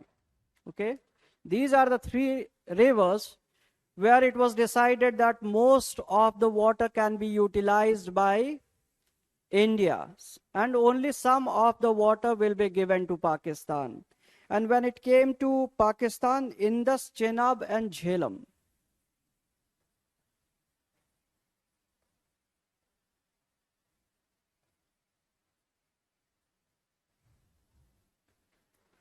Were to be utilized by Pakistan. Of course, both the countries are allowed to utilize the water, but they are not allowed to block the water, or they are not allowed to utilize more than their requirement of agriculture and some drinking usage.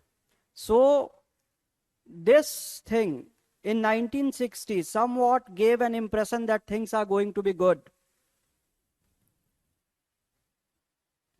But unfortunately, things did not improve because there was suspicion and also energy need of both the countries. They started with some of the hydro projects, and which became a cause of conflict between these two countries. Whenever India started with a preparation of a dam over any of the rivers which were allotted to Pakistan, the Pakistan started blaming that no, it should not happen because it will block all the waters to us, and India can also use the dam to flood our regions. If we have a conflict, they can use dams as a weapon. India tried to convince Pakistan, but in most of the cases, what we have seen is that both the nations are never on the same page. So India said that we'll be using run of the river projects. And I'm sure that in geography, you must have heard of this term, run of the river projects. So run of the river projects are basically what? They say that we'll be blocking the water for only a brief period of time until the dam is full. And when the dam is full, then we'll leave the water at the same pace. Same amount of water which was going to the Pakistan will go there. But Pakistan says that it is not possible, will be at loss even if India stops the flow of water for 10 days. So there is always conflict. So we'll be making one more diagram. I want you to draw one more diagram so that you can easily understand what actually is happening.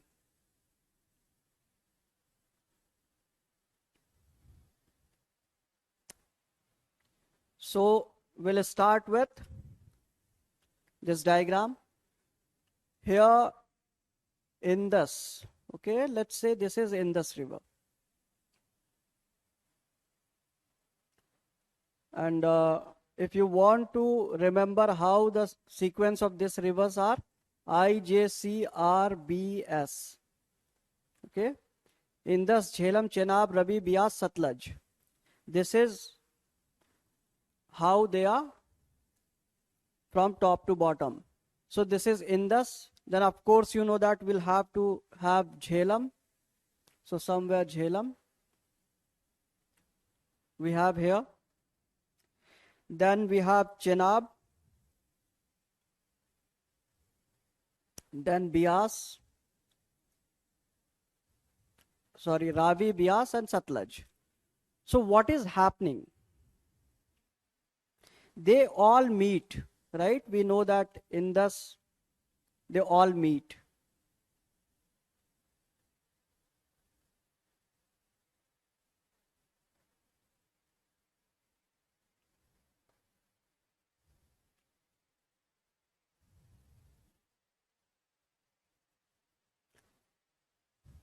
So India is constructing some of the dams.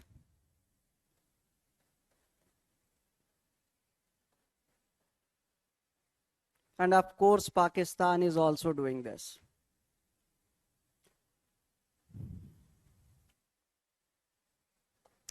Let's say this is India. Sorry, this is Pakistan.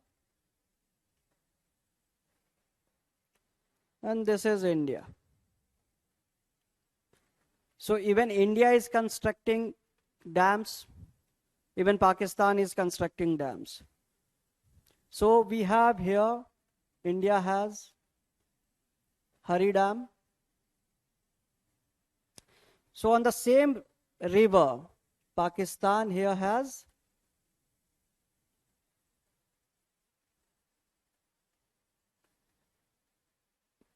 Tabela Dam. Tarbela. Some of the books will write Tarbela. And some of the books Tabela. Okay. So this is the dam. If we talk about Jhelum,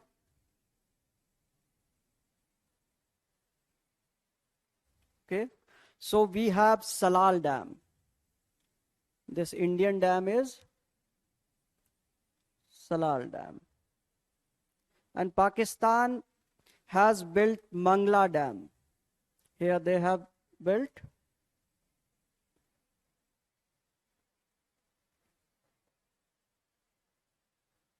So of course, if India stops more water, their dam will not have more water. And what they fear, if India leaves the water suddenly, their dam will be destroyed and there will be a lot of devastation in.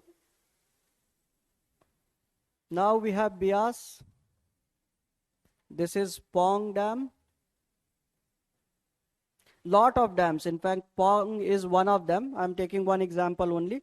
There are Pong, Pando and all. Lot of them. Of course, this is Satluj. We have Bhakra. And where these all rivers meet, we have a dam, Panjnad, in Pakistan.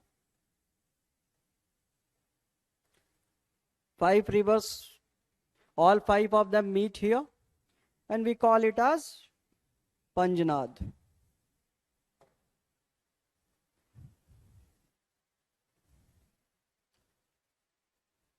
So this is the cause of concern for both the countries. Below Panjnad also some dams are there, Sukur Barrage and all, but this diagram is more than enough to show in exam that why problems are happening between these two countries.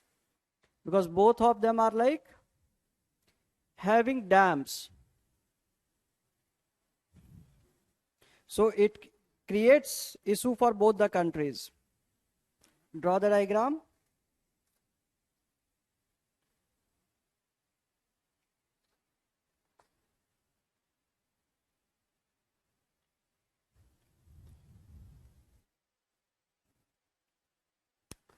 Make it fast, then we'll discuss some more aspects.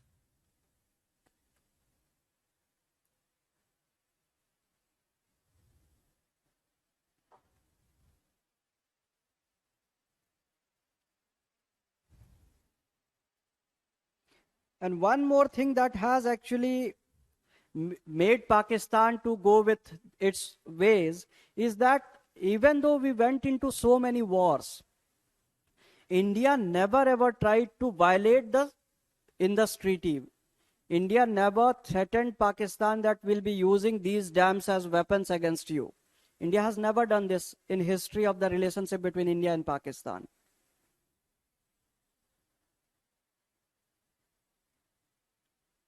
So I hope each one of you have drawn this thing. So you need to mention this thing as well.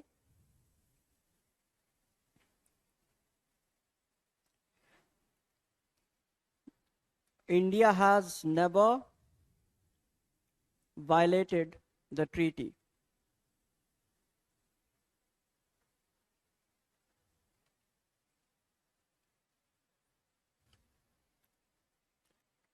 India has never violated the treaty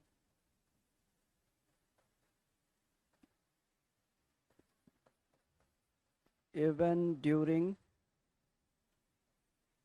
wars. And probably this good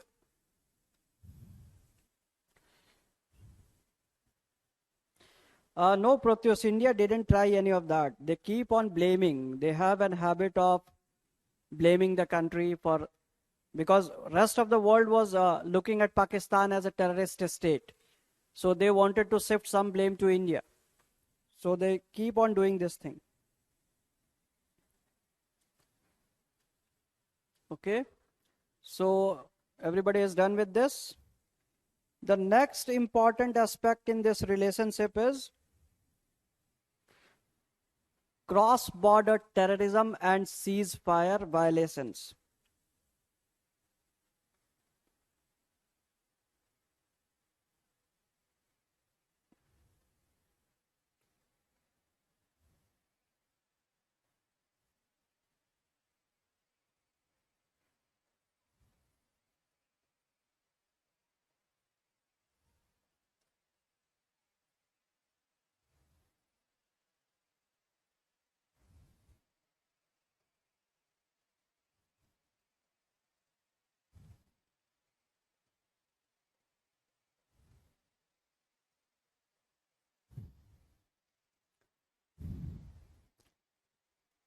And of course, we have discussed these things while discussing our prime ministers, shaping of the foreign policy. We talked about how in 2001, so cross-border terrorism,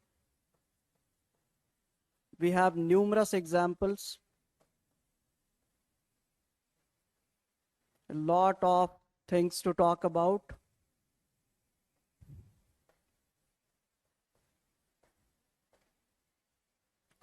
You can talk about 2001 Jammu and Kashmir assembly attack.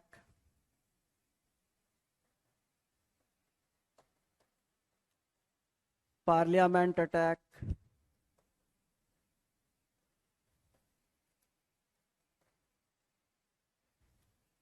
We have 26/11. We have Uri and many more. You can write any numbers, whatever you can remember, you will keep on writing and it will not end. Pulwama, the most devastating, some of those. So, mention some of these. And ceasefire violations, as far as ceasefire violations, you often see in news that without any provocation, they kill our soldiers on the border. Without any provocation,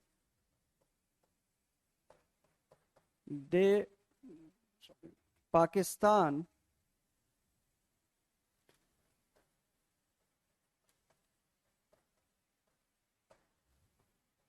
fires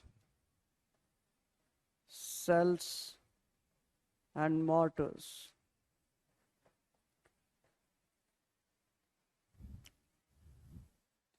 And this kills civilians and soldiers on Indian side.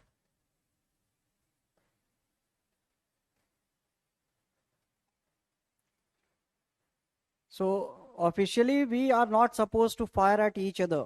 But what they are doing? They are not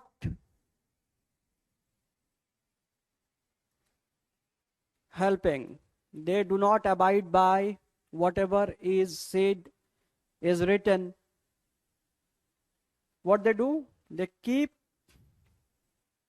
on killing people. They always do that. Okay?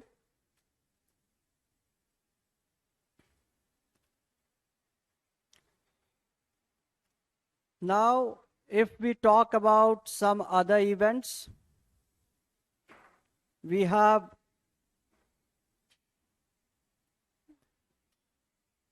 anti-India propaganda by Pakistan. It is always involved in such kind of things. So other topic is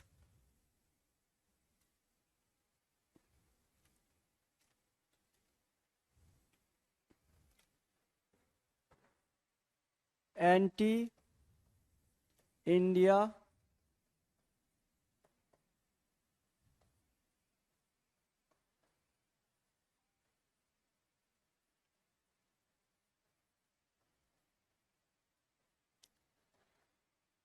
Now this is very interesting. They are giving training to terrorists. ISIS was supported by them, Al-Qaeda was supported by them, many of the terrorist organizations like Haqqani Network and whatnot, all were supported by them. And many a times these organizations attack some places in Pakistan. They kill people. What they say? That India is supporting this thing. They always blame that India is behind the terror attacks. Okay? Their separatist movement, they say that India is behind that. So, given a chance, they are always having a propaganda against India. They tend to reflect to the world that India is causing terrorist activities in Pakistan, but of course nobody listens to them, nobody believes in them. But still, of course, some of the times the countries like China, who are antagonistic to India, they take the benefit of such hues and cries and do things which actually damage India's prospects. So what they are doing, like blaming India,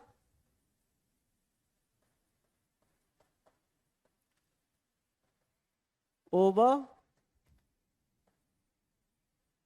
separatist movements and terrorist attacks in Pakistan.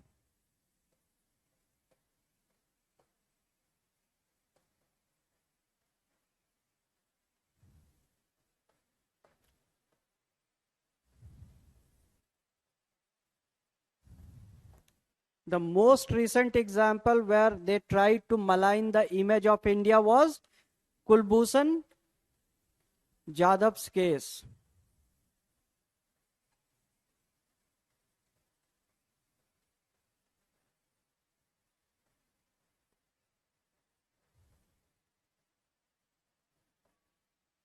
So this fellow, a retired Navy officer who was into his own business, was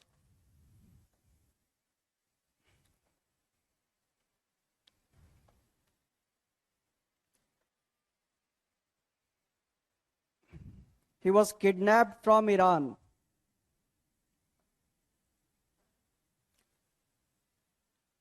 He was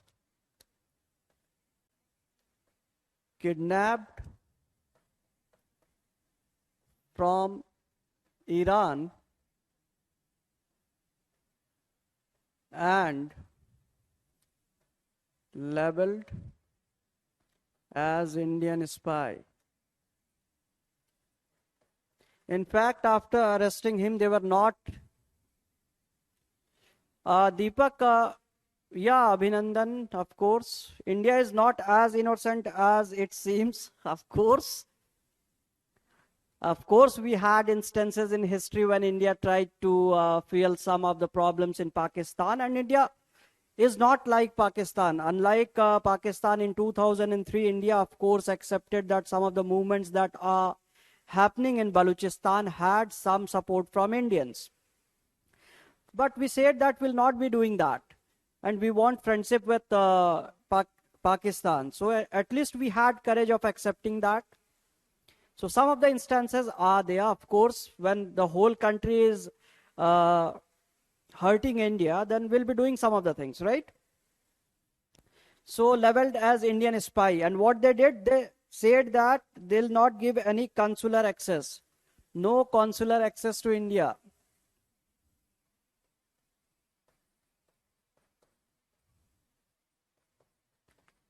Access. India has to move to International Court of Justice.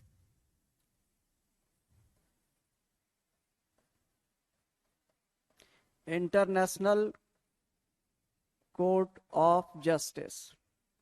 And somehow, even when on the instruction of ICJ, India had access, they were threatening Kulbhushan Jadhav. They were always present around him when his family went there, when our people went to meet him, and forced him to accept each and everything. He said that he is a spy, he said each and everything, and there were many videos which were clearly visible that they had edited that video. And probably because of the torture, he said everything, whatever he said.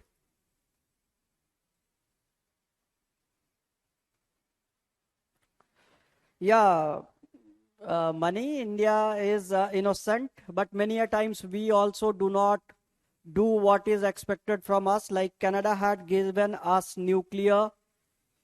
In Rajasthan we have Rao Bhatta power plant. The nuclear fissile material from there was used for our nuclear experiments. The nuclear blast that took in 1974 under Indira Gandhi. the first trials that had happened at that point in time. So Canada refused to have any kind of pact with India thereafter, because India had said that we'll never use for military purpose, will not be doing any testing. So we have a history where we have erred a little, but it was very, very required from our point of view. An antagonistic environment, neighbors like China and Pakistan who were indulging in war with us, we wanted that. So of course we had reasons, but at least these countries were hurt that we did not abide by what we had said. Okay? So everybody is clear with this. This case is still happening. There will be news. So follow this thing. Is still Kulbhushan Jadhav is a poster boy of who is being used against India by Pakistan. India, in its own capacity, has tried everything to help him, but this military court of Pakistan has ordered to hang him. Military court of Pak has sentenced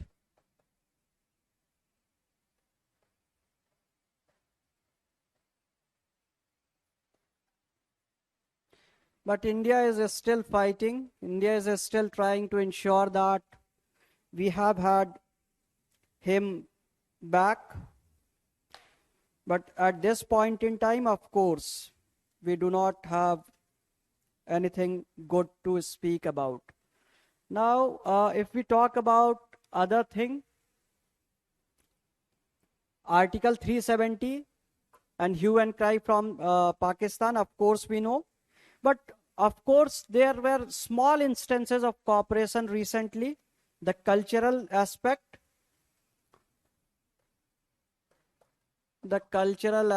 of our relationship was at 4. And don't know how, but they showed that they can support India in some of the aspects and help India. So of course, both the countries have Sikh population.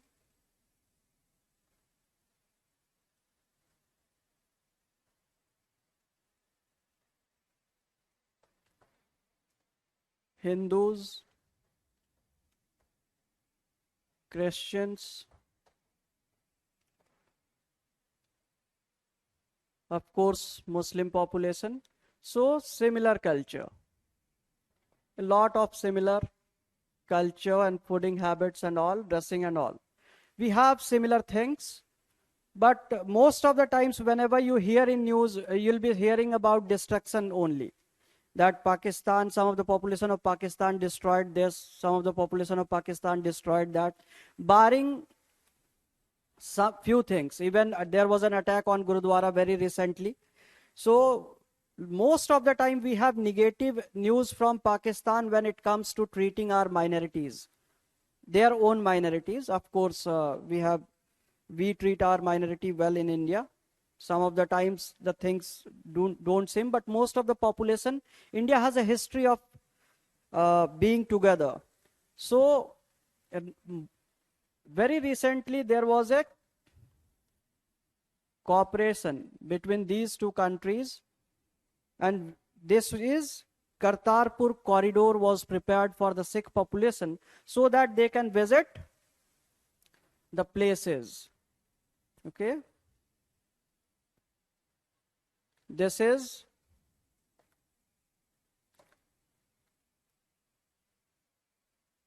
border. Okay. Draw this diagram. This is your border. This is India.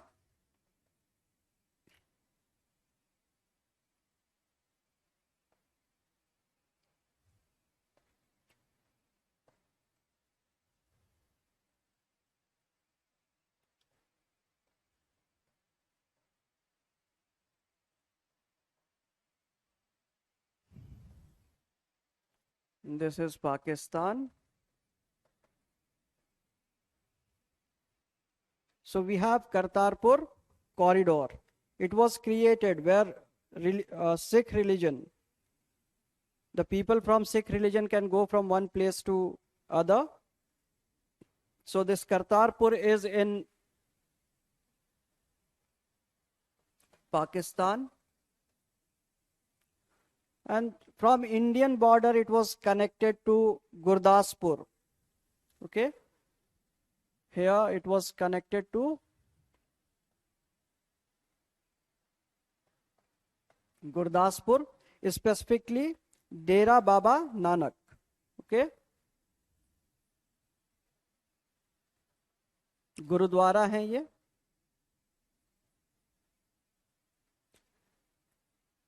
So this was a small gesture of. Acha, Sarita, what is consular access? Okay, consular access means that he will be accessible to the country of his origin. Some of the officials from India will visit there, and they'll see if he is given all the things that are his rights. Even if somebody is a criminal, like if somebody is a criminal in India, definitely he'll get a lawyer. He'll get all the opportunity to represent himself, to prove that he is not wrong. And for that, the country of origin can go to him and ask. And this thing is called as consular access. I hope it is clear.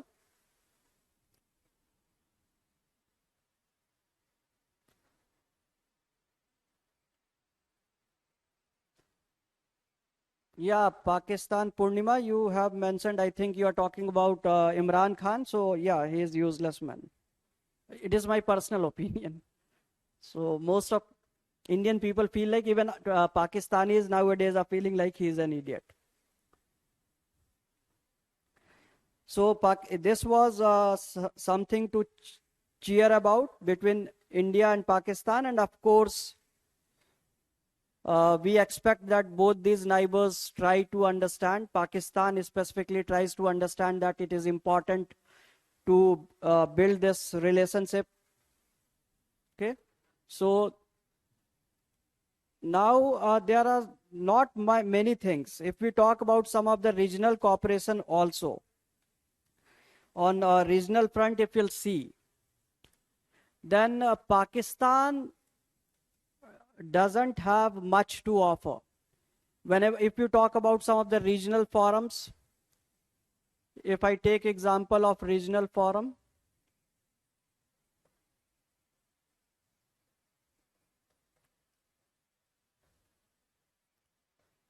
like SARC and all,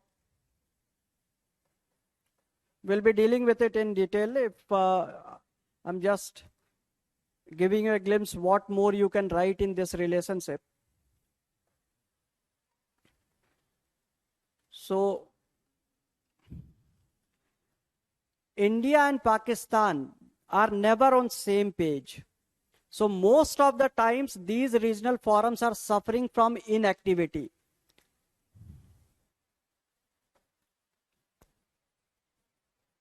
India and Pakistan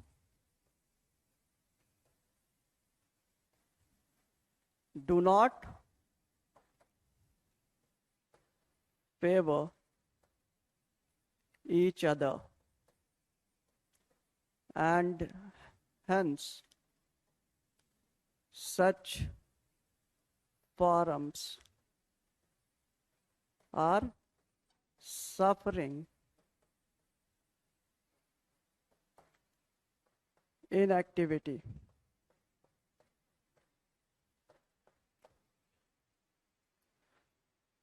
Okay, so I hope each one of you have understood this thing, the relationship between India and Pakistan. We have seen some of the concerned areas as well. I think I have exceeded the time, or what?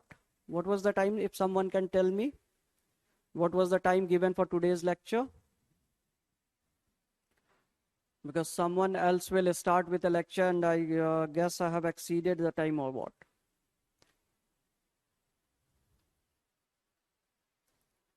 What was the exact time of today's lecture? I did not receive that. I had informed as well. Because of technical glitches, I could not see some of the things. Okay, Subham, it was 2 p.m. Okay. Okay, then hope we have completed this Pakistan part. Whatever will be in news, you can follow that. But for that matter, even if we have exceeded the time limits, but we have made sure that we have completed this thing. Okay. So I hope you understood everything, and I still want you to make sure that you are using the diagrams. I hope these diagrams are helping you understand, and it is also helping you to give a glimpse about how to write some of the answers. I hope these techniques are helping, the simple diagrams are helping you with this thing.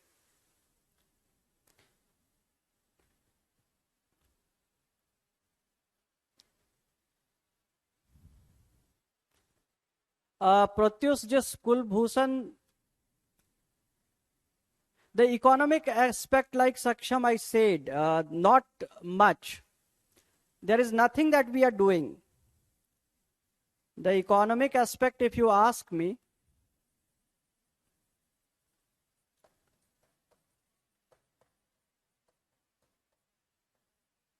since 1965, most of economic relationship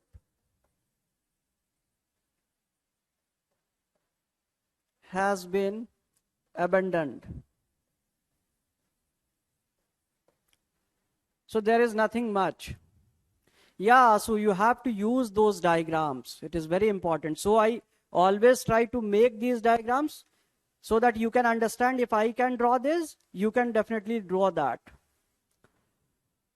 We'll be talking about that, Adi, but I said now most of the regional groupings are non-functional. So we'll be looking groups with respect to relationship of India, and there we will see, of course, that how these countries are behaving in that. So you can definitely add that. Yeah, some of the things, these are small news items, Divam. Whenever it is in news, you can, in the current year, if you are writing mains this year, then this becomes important. But if you are not writing, then such news items are not very relevant. And of course, if you have to write 200 words only, you'll be writing about those things which are more important. You won't be able to write such small things in that answer. So most of the relations are not working. In fact, most favored nation, you must have heard of this term, is in economy. So most favored nation status for Pakistan was cancelled by India recently after the attacks.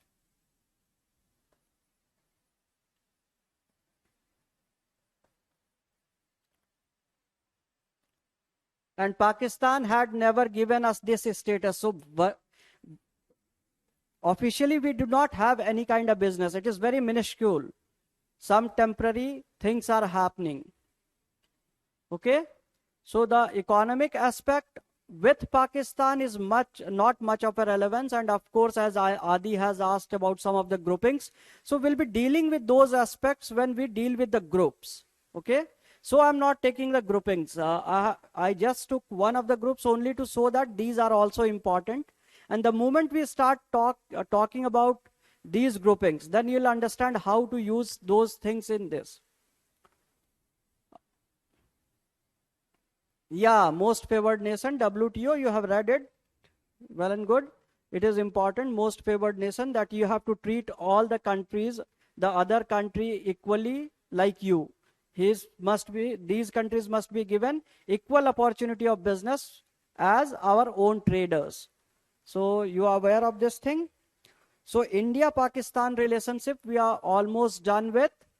And do try to write some of the answers, like I always suggest. I hope some of you had written those answers yesterday. I had given you a framework as well, if you need to try those things. So we'll be stopping our lecture here only. We have already exceeded more than 20 minutes. So I want you guys to write some of the answer, practice these diagrams, read some of the things. think over some of the aspects that you can add, try to structure answers, and you'll definitely be in a position to give results in this attempt only. Whatever is going to be your first attempt, make sure you are qualifying, and you can. You have to believe in this thing. More than 40% of the students are making it in the very first attempt. Be amongst those. All of you have an opportunity to do that. So stay positive, have your lunch, and then after, take a little break. Saksham, okay, I'll try to give you a few questions so that you can practice. आप लोगों को एक दो question दे दिया जाएगा so that you can practice.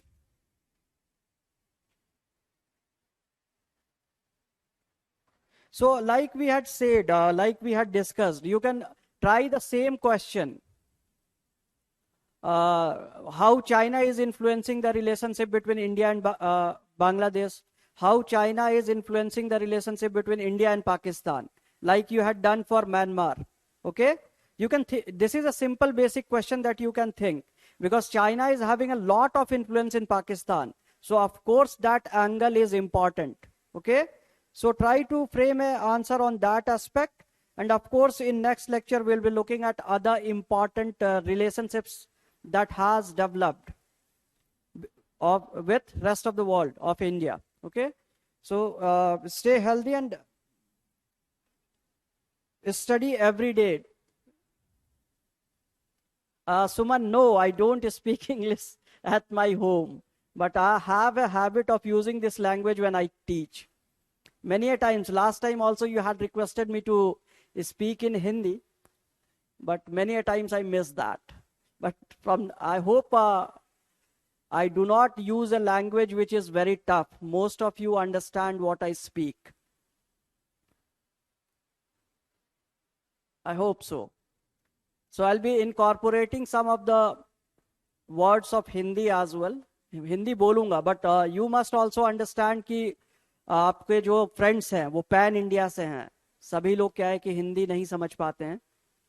So make sure that आप adjust करें थोड़ा, because you are chosen English as your language of answer, so you need to work on that. ठीक है सुमन?